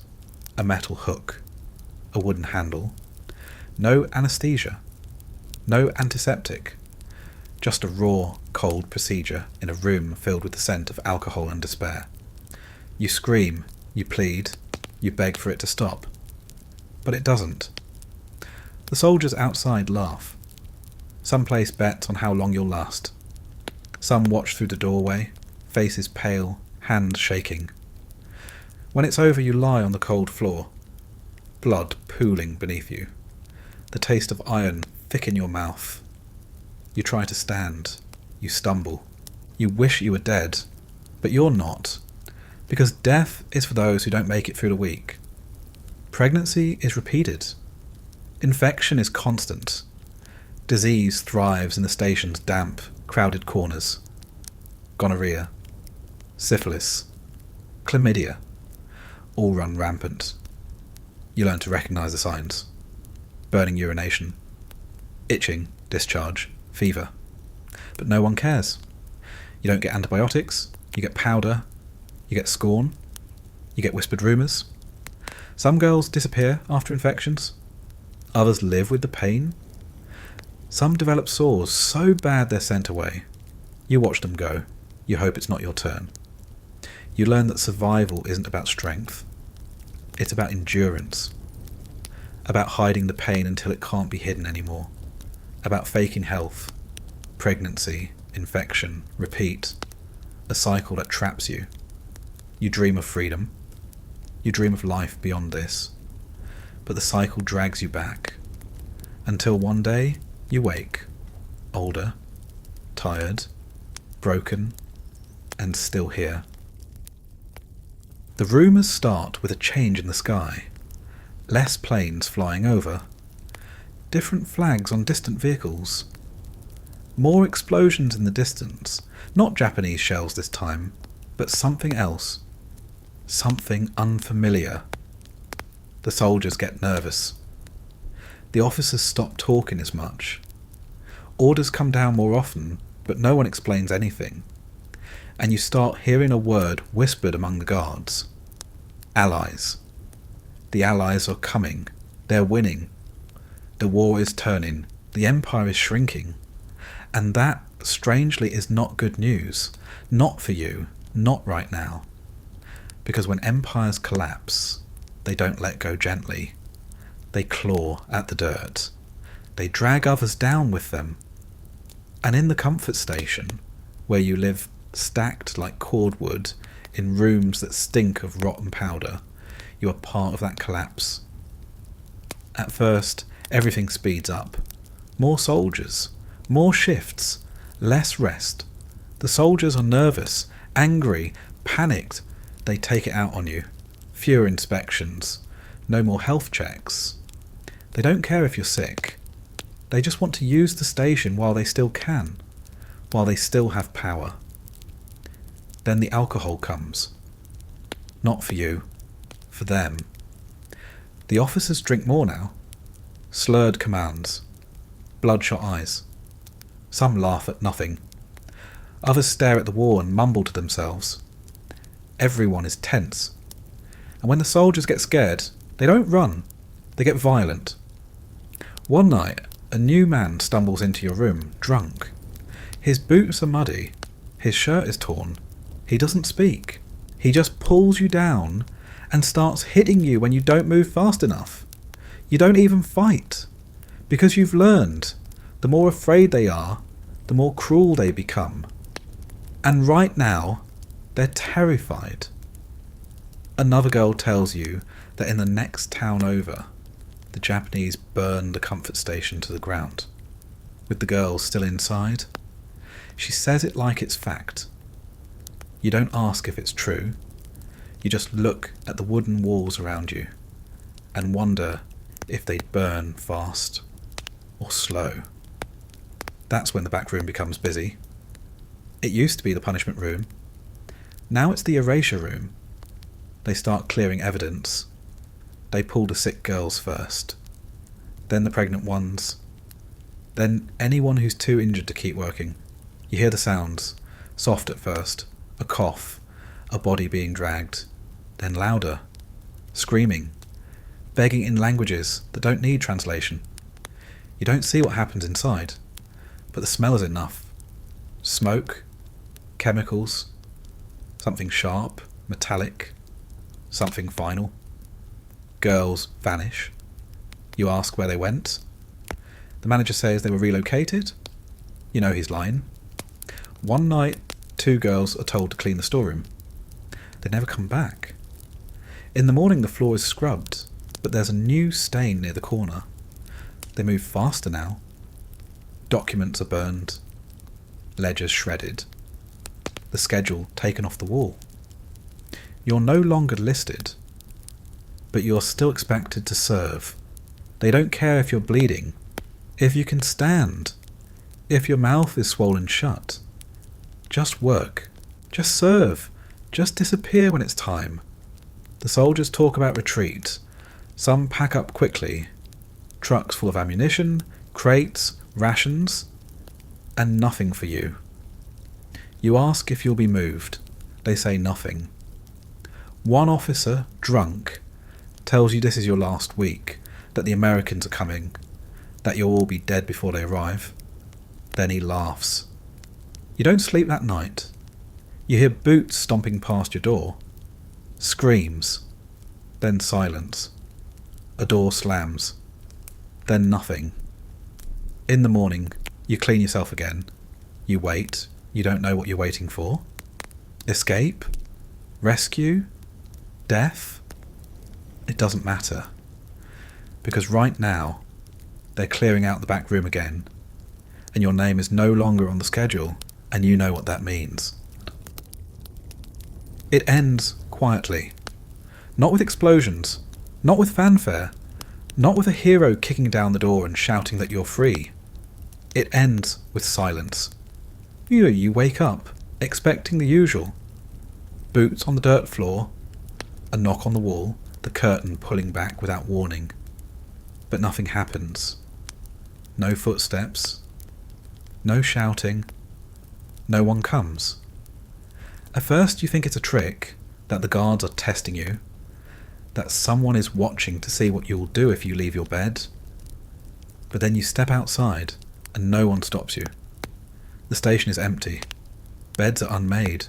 Trunks are open. The guard post at the entrance? Abandoned. Half-eaten rice bowls on the ground. A cigarette still burning, tipped sideways in the ash. The soldiers are gone, just like that. Vanished into the trees, into trucks, into somewhere else. Wherever losing men go when the war gets too close. You aren't told you're free. You're just left. Some girls cry. Some run. Some collapse in the middle of the yard, too weak to stand, too afraid to believe it's over. You sit in the dirt. You're not sure what to do. There's no order, no transport, no instructions. No one is coming. Eventually you walk, feet blistered, stomach empty, no map, no destination. You follow a road until it turns into a path. You pass through villages, people stare. Some offer you water, others shut their doors. You find others like you along the way. Girls who escaped from other stations. Girls who were released. Girls who were simply forgotten. You share scraps. You sleep under trees. You keep moving. Weeks pass. Then finally you see Allied soldiers. They're clean, well-fed, English-speaking. They look at you with confusion. Not pity, not anger, just confusion. They ask what you are. You try to explain. They don't understand. Or maybe they do and don't want to hear it. Some give you food. Some take you to camps. But they don't take responsibility. They weren't the ones who did this. Not technically. You become someone else's problem. A refugee. A displaced person. A woman with no papers, no home, no country that wants to claim her. You're passed between offices. Questioned. Photographed. Told to wait. Weeks pass. Then months. You're put on a list. Then taken off. Then forgotten. Sometimes you're offered repatriation. But you have no documents. No proof of who you are. No one waiting for you. And when you finally go back to your village, or what's left of it, there's no welcome, no warm embrace. Your family looks at you like you're a ghost. Your neighbours stare. You tell them what happened. They say nothing. Or worse, they say, don't tell anyone that again. You're called names. You're blamed. You're asked if you let them do it. You're not treated like a victim. You're treated like shame made flesh. The church doesn't take you. The school won't hire you. The men won't marry you. So you live alone, on the edge of town, in silence. Years pass. The war becomes a story told by veterans and politicians. Medals are awarded, parades held, tombstones polished. And you are not mentioned until decades later. A journalist finds you, asks questions. You tell the truth. And the world is shocked. Shocked that it happened. Shocked that no one said anything. Shocked that the silence lasted this long. But when the cameras leave, nothing changes. You're still alone. Still waiting for someone to apologise and mean it. Still wondering if leaving the station was really freedom. Or just another kind of forgetting. You made it out. You weren't executed. You didn't starve. You didn't die from infection. That puts you in the minority. But survival doesn't mean rescue. It just means now you have to live with it. When the war ended, no one handed you a blanket. No one said, I'm sorry. No one asked if you needed help. You were told to go home. That's it. Except you didn't have a home. You didn't even have paperwork to prove who you were. Some women walked hundreds of miles. Some were dumped in repatriation centres by soldiers who had no idea what to do with them. Others were sent to relocation areas with minimal food, no beds, and no medical staff. Most were told, "You're free now, that's enough." It wasn't. You were in your teens when they took you. Now you're in your 20s, or close to it. But your body's been through more than most people will experience in a lifetime. You have pelvic damage, internal scarring, chronic infections that were never treated properly. Your teeth are falling out. You haven't menstruated in months. Your hair is thinning from malnutrition. And then there's the psychological damage, which nobody bothers to measure. You finally reach your village, or what's left of it. People stare. They recognise you, but they don't speak to you. You knock on your parents' door. They open it, pause, then close it again. Because they know.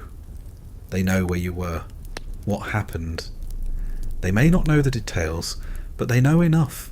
In many cases, they were the ones who signed the forms, handed you over to the recruiters, believed the promise of factory work. Now you're a problem. A visible reminder. A shame magnet. You're not welcomed back. Not into the family. Not into the community. You're marked, even if no one says it aloud. No man wants to marry you.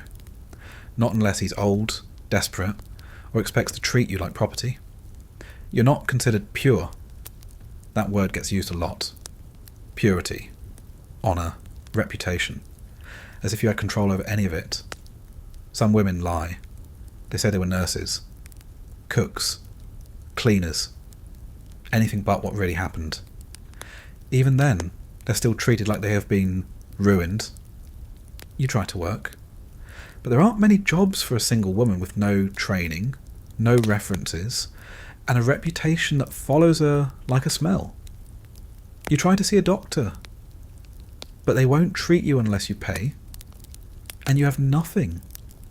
You try to live a normal life, but every day you carry the damage. The smell of bleach triggers nausea. Loud footsteps make you flinch. You haven't slept through the night in years. And worst of all, no one wants to hear it. If you speak up, people shut you down. They say, "It's over now." Or, "Why bring that up?" Or worse, they say you should be grateful you're alive.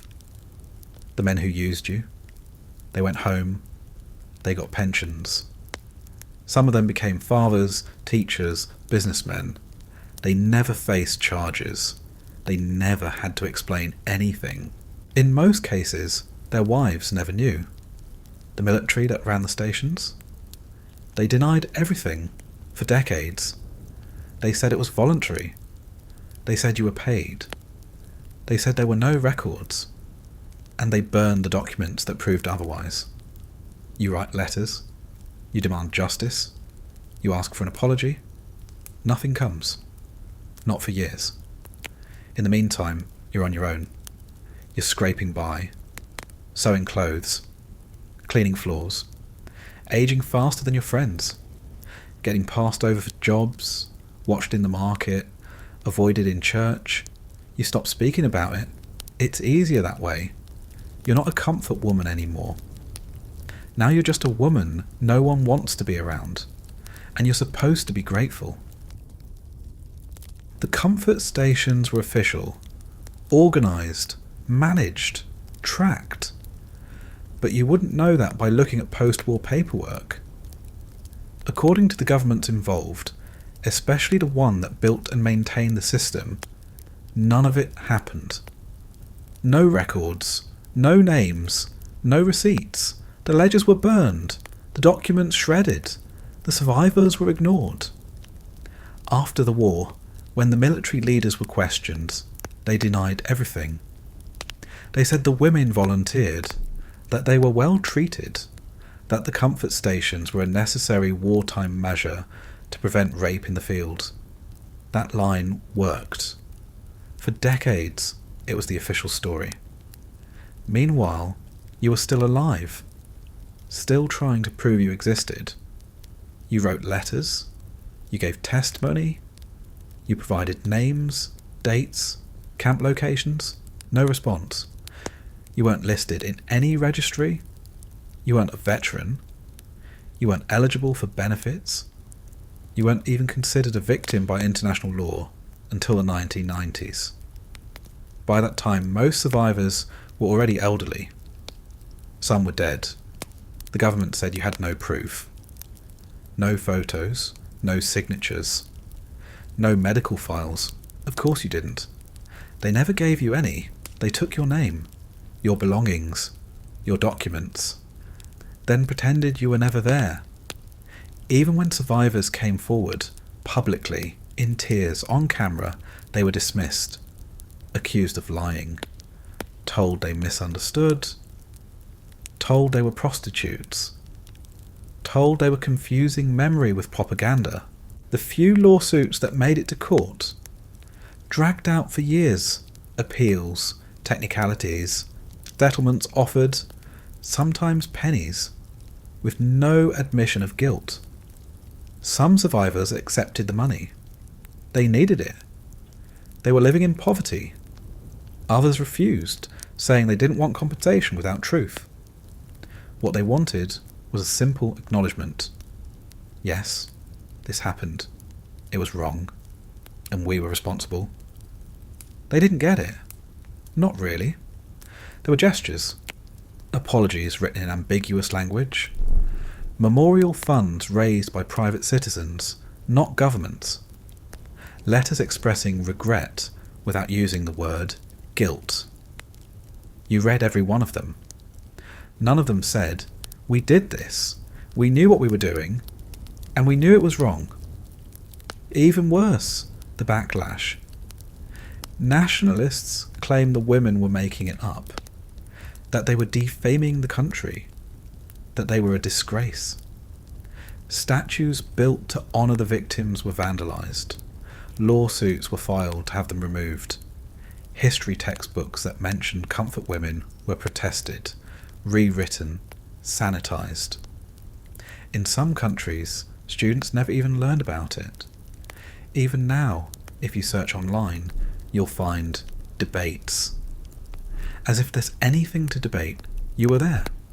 You remember the soldiers, the uniforms, the routines, the silence, and still they argue. They say the evidence is inconclusive.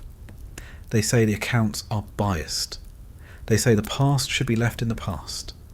But that's the problem. You never got a future.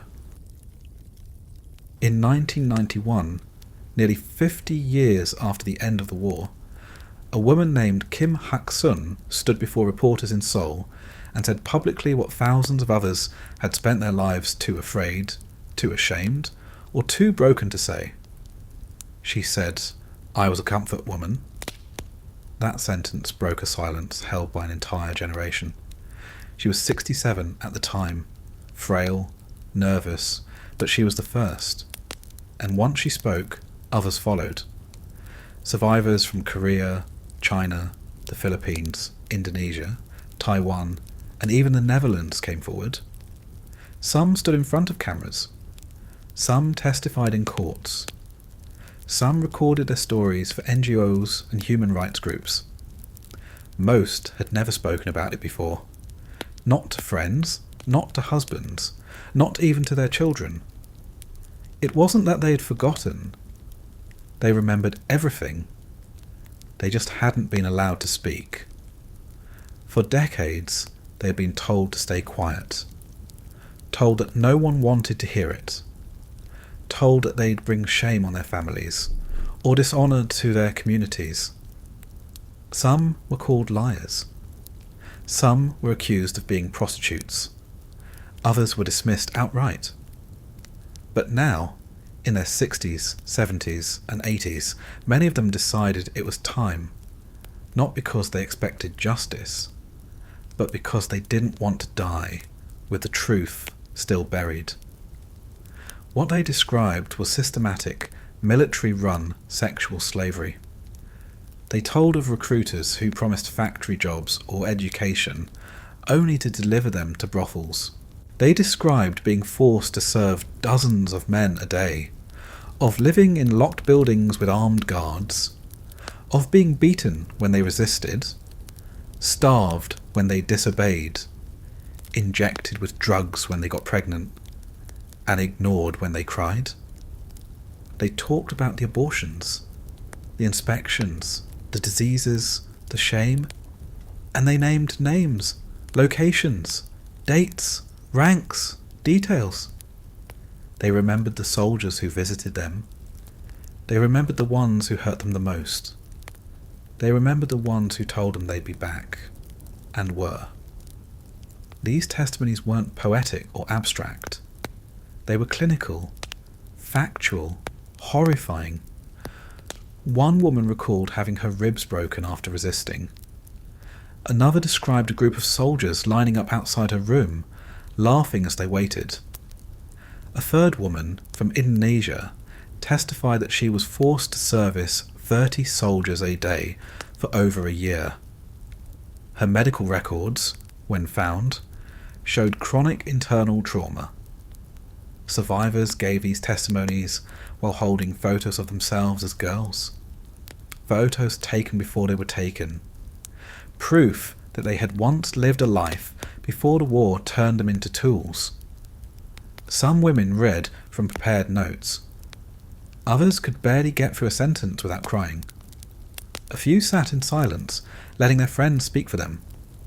The responses varied. Some people expressed horror, sympathy, outrage, but many were indifferent. The governments involved were especially cautious. Japan's official stance, for years, was that the comfort women were recruited and that they were compensated. They denied that the military had directly run the stations.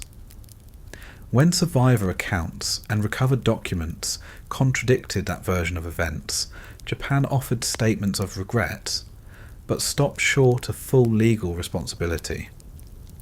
Apology letters were issued, but many were carefully worded to avoid admitting guilt. Compensation funds were offered, not by the government, but by private organisations. Many survivors rejected them, saying they weren't asking for money. They wanted acknowledgement, recognition, and justice.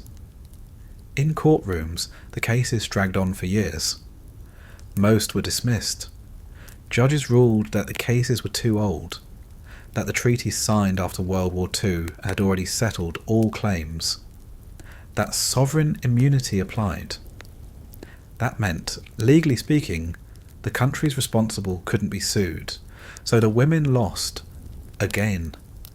Some died waiting for verdicts that never came. Others were still testifying when they were already in hospice. In public, they kept fighting. They joined protests, they spoke at UN forums. They stood outside embassies every Wednesday, demanding to be heard. In Seoul, statues were built in their honour. Bronze sculptures of a girl in traditional dress, sitting in silence, barefoot, staring forward. A symbol of resilience, of mourning, of quiet resistance. These statues were attacked, vandalised. Politicians called for their removal. Nationalist groups protested them. History textbooks were edited.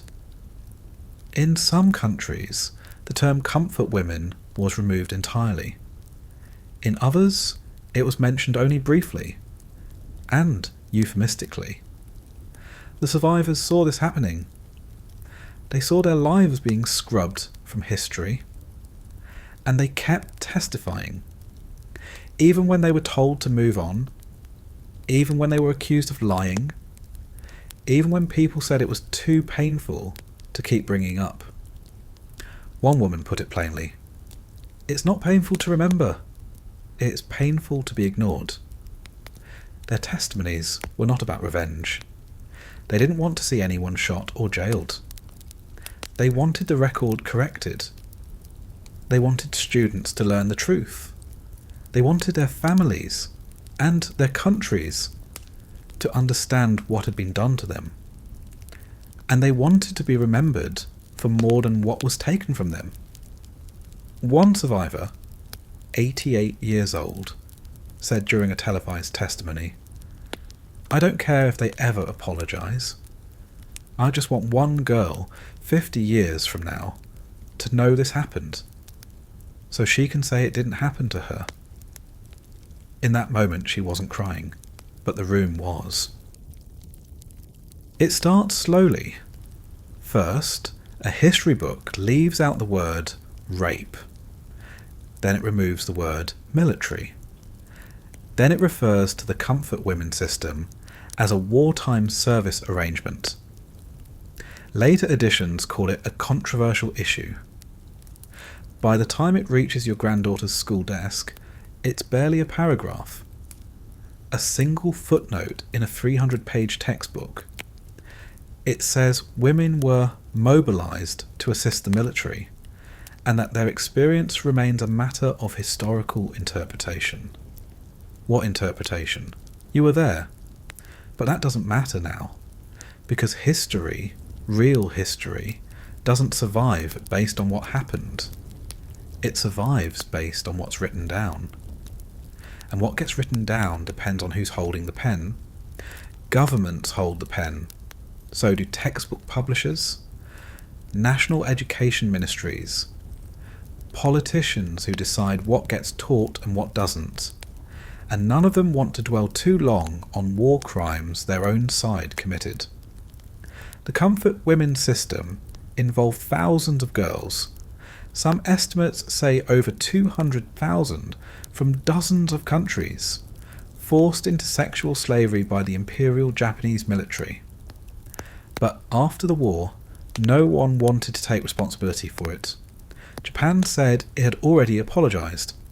The United States didn't want to push the issue. It was trying to rebuild Japan as a Cold War ally. Korea, ravaged by war again in the 1950s, focused on economic survival. China was closed off. The Netherlands focused on its colonial losses. The Philippines was recovering from occupation. Indonesia was under dictatorship. The result? Silence. And silence made it easy for history to disappear. In Japan, textbook reviews are done by the Ministry of Education. That means the government decides what's appropriate for students to learn. Every few years, textbooks are edited, often in response to complaints from politicians. In the 1980s, the phrase forced recruitment of comfort women was removed from multiple textbooks. In the 1990s, it came back, briefly, after survivors began testifying. Then in the 2000s, it was removed again. Publishers were pressured to avoid upsetting diplomatic relations or presenting an unbalanced view. What that meant in practice was whitewashing. Here's an example. In one version of a Japanese middle school textbook, the comfort women system is described as a controversial historical topic that some claim involved coercion. It doesn't mention rape, or military brothels, or the fact that most of the women were underage. In another textbook, the topic is omitted entirely. There is more detail on steel production than there is on human trafficking. Activists tried to push back. They held protests, wrote op-eds, released documentation, survivor interviews, photographs, but the ministry said the issue had already been addressed. They said including more details could create confusion or damage national pride. They said it was time to look to the future.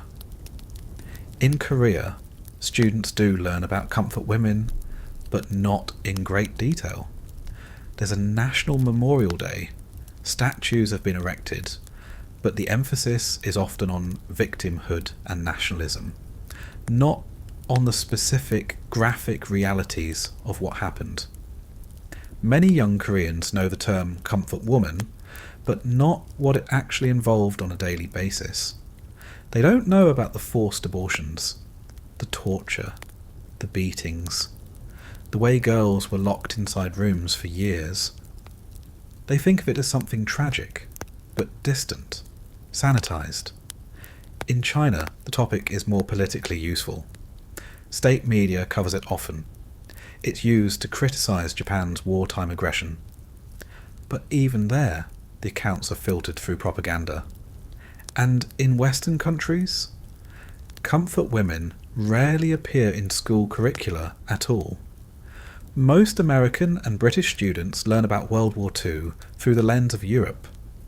They learn about Nazi war crimes, about D-Day, about the atomic bombs. But they don't learn about comfort stations, or about the tens of thousands of women raped by Allied soldiers during occupations. The truth is, sexual violence in war isn't a sidebar, it's a strategy. And yet, it's treated like a footnote. That's not an accident.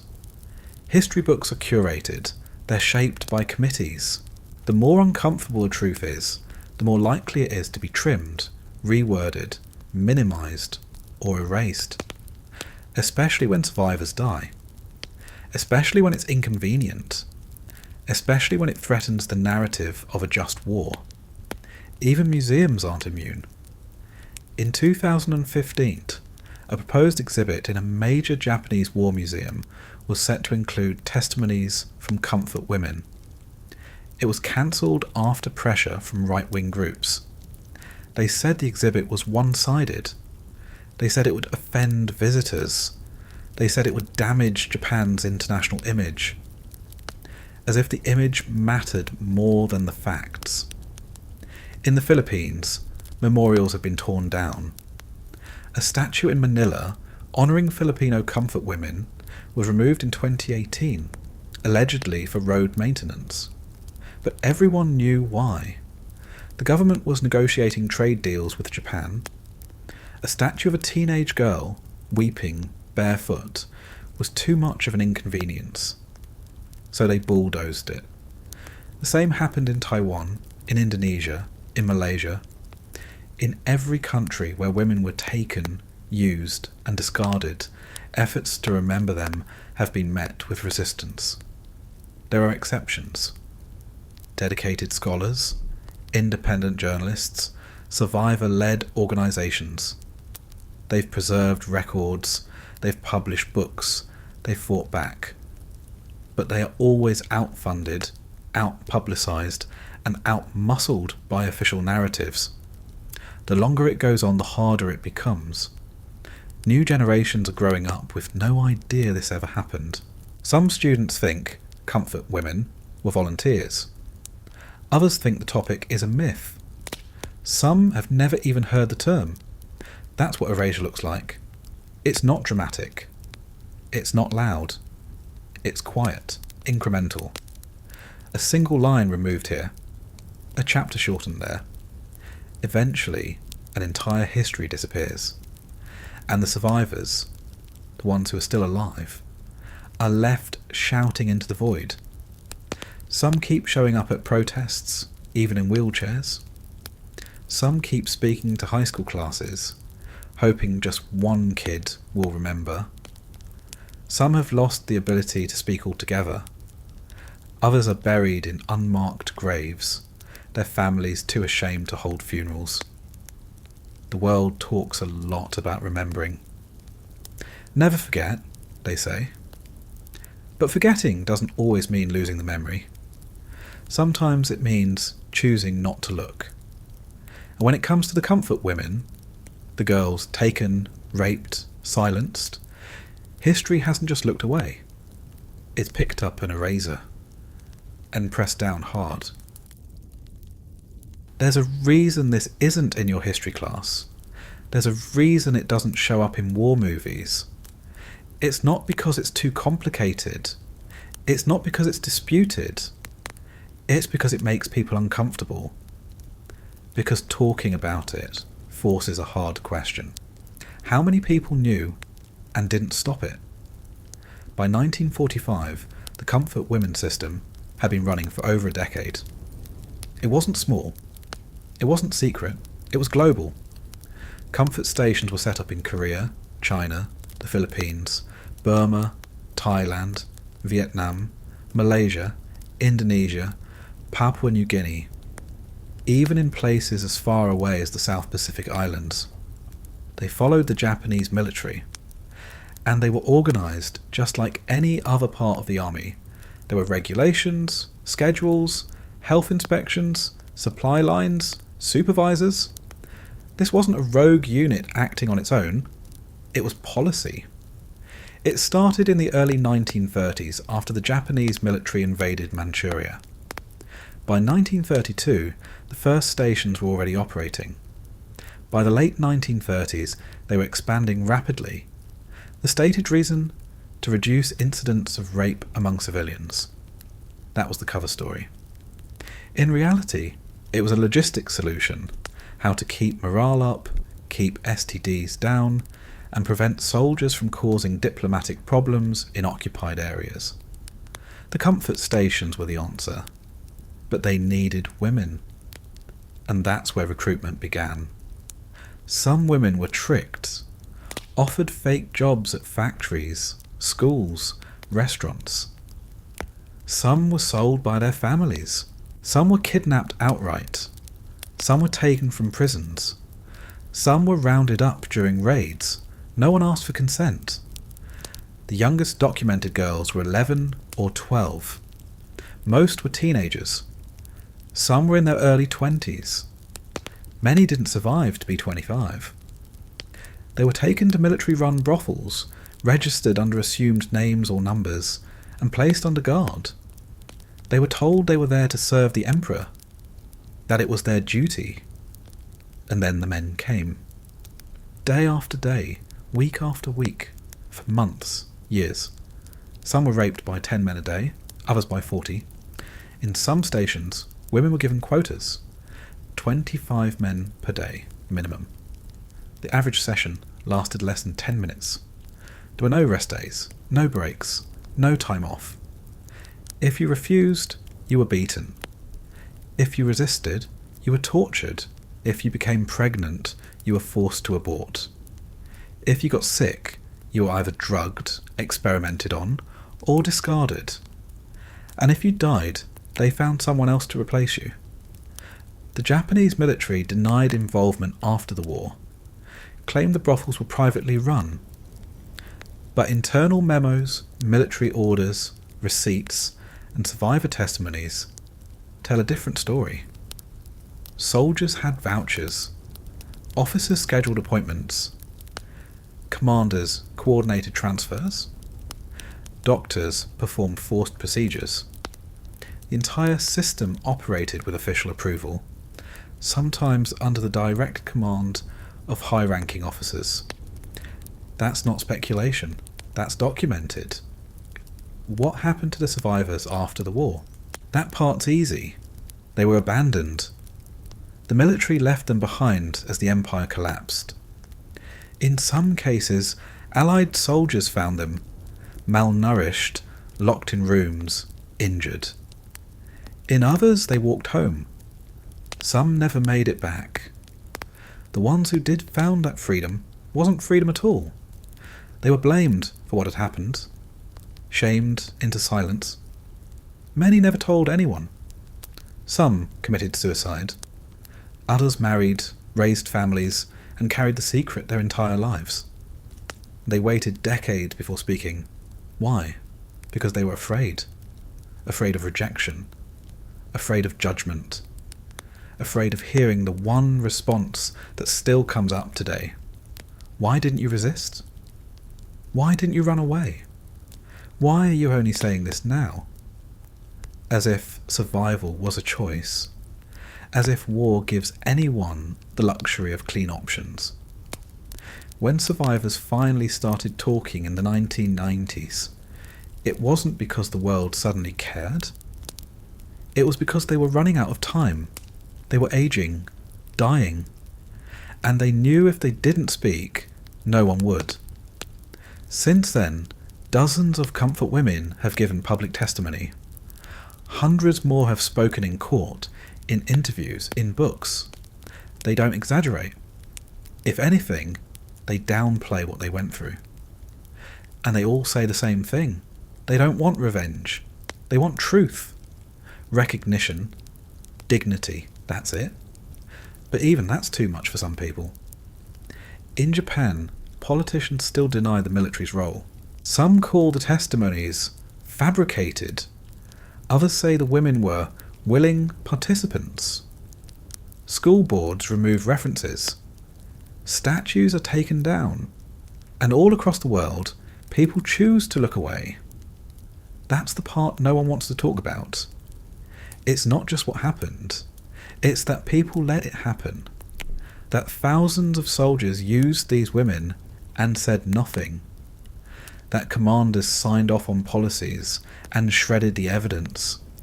That doctors participated in abuse and returned to civilian life. That government ignored the survivors for 50 years. That silence lasted longer than the war itself. This isn't ancient history. Some of the survivors are still alive, still waiting for justice, still fighting to be believed, still hoping their stories will make it into one more book, one more classroom, one more generation of students who might ask, why did this happen? And the answer, like always, is simple. Because they could, because they wanted to, because no one stopped them, and because war gives cover to monsters who wear uniforms, take orders, and leave behind statistics instead of names. That's why you wouldn't survive it. Not because you're soft, not because you're weak, but because no one did. They weren't saved. They weren't protected. And for most of history, they weren't even acknowledged. So if you're still not sleeping, now you know why. Because the past isn't resting, it's waiting. There are fewer of them now. The comfort women. Many have passed away quietly. Others were buried with no name on the stone. A few left written accounts, most didn't. For many of them, their story was spoken once, then never again. But the legacy of the comfort woman system didn't vanish with them. It's still here, not in a poetic, metaphorical way, in real, practical ways. The history is still contested. The survivors are still in legal battles. The same arguments are still going in circles. Was it forced? Was it slavery? Is an apology enough? And meanwhile, sexual violence in war hasn't stopped. From the Balkans to Rwanda, from Iraq to Myanmar, armed groups have continued using rape as a weapon of control.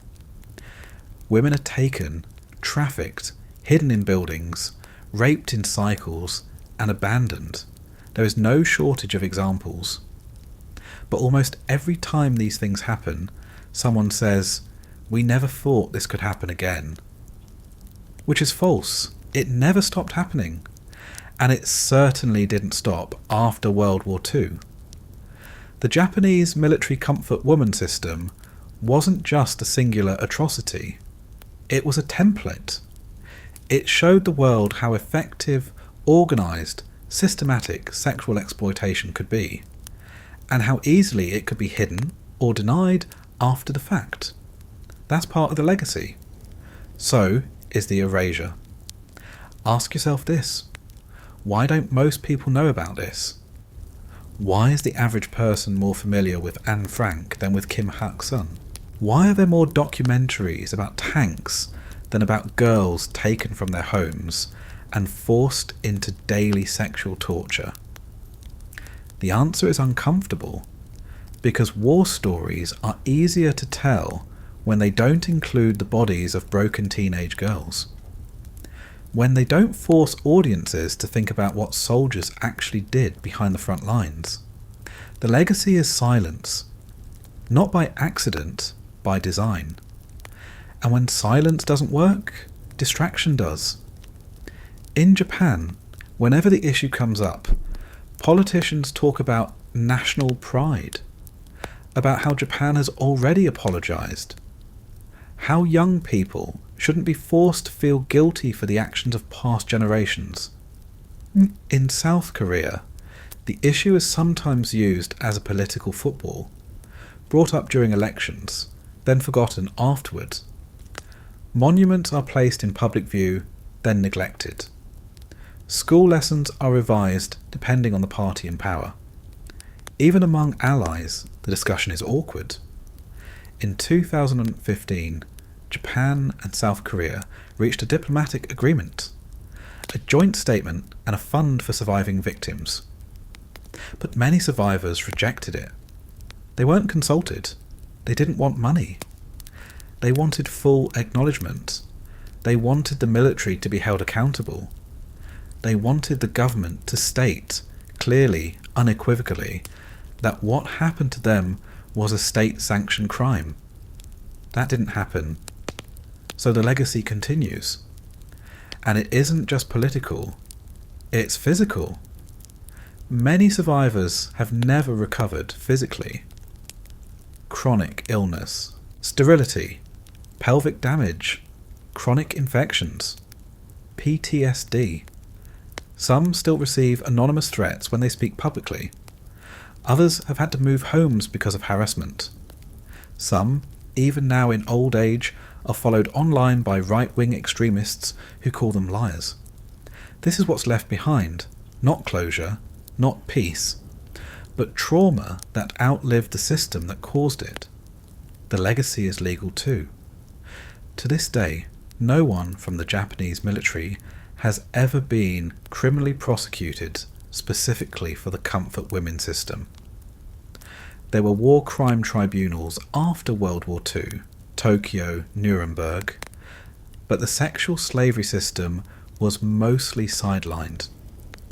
Partly because there was so much else to prosecute, partly because the Allied forces didn't want to highlight crimes that were similar to their own soldiers' behaviour in occupied territories.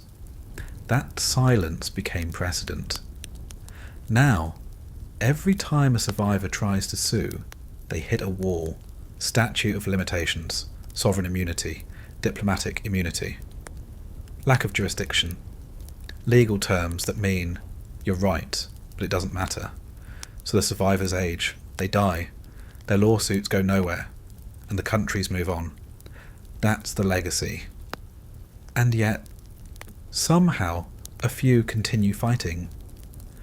There are still weekly protests outside the Japanese embassy in Seoul.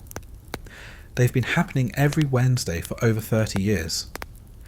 It's now the longest running protest in the world. At some of these protests, there are only a handful of elderly women, wrapped in blankets, holding signs. Sometimes they speak. Sometimes they just sit. Sometimes they cry. Behind them is a bronze statue of a young girl. She wears a handbook. Her fists are clenched, her feet are bare. One chair next to her is empty. It's for the ones who didn't survive. That statue has been replicated in dozens of cities around the world. New York, Berlin, Sydney, San Francisco. In almost every case, there have been efforts to remove them. Diplomatic pressure, protests, vandalism, but they still stand. Because that's the only legacy the survivors have left. Memory made visible. Most of the survivors won't live another decade. Some won't live another year. When they're gone, the fight doesn't end. It changes. It becomes a fight over who controls the story, who owns history, and whether anyone will bother to remember the truth once the last person who lived it is gone. That's where you come in. The uncomfortable truth is that remembering this, properly, honestly, isn't supposed to feel good. It's not supposed to be a story of redemption. There's no satisfying ending, no final apology that erases what happened, no compensation that fixes broken bodies or stolen youth, no punishment for the guilty, no peace for the dead, just a story, and your willingness to carry it, to tell it, to teach it, to refuse the edited version. Because when you read that line in a textbook that says comfort women were a controversial topic, you're supposed to know that's a lie. You're supposed to know what really happened. And you're supposed to say it. Because this legacy, like all legacies, is made of choices. You either pass it on or you bury it. And if enough people bury it, the whole thing disappears. That's how atrocities become footnotes. That's how the world forgets. That's how it happens again. So if you've made it to the end of this, congratulations. You've now heard what most people never will. You've learned what others pretend doesn't matter. You've seen what they were forced to endure, not just during the war, but for every year after.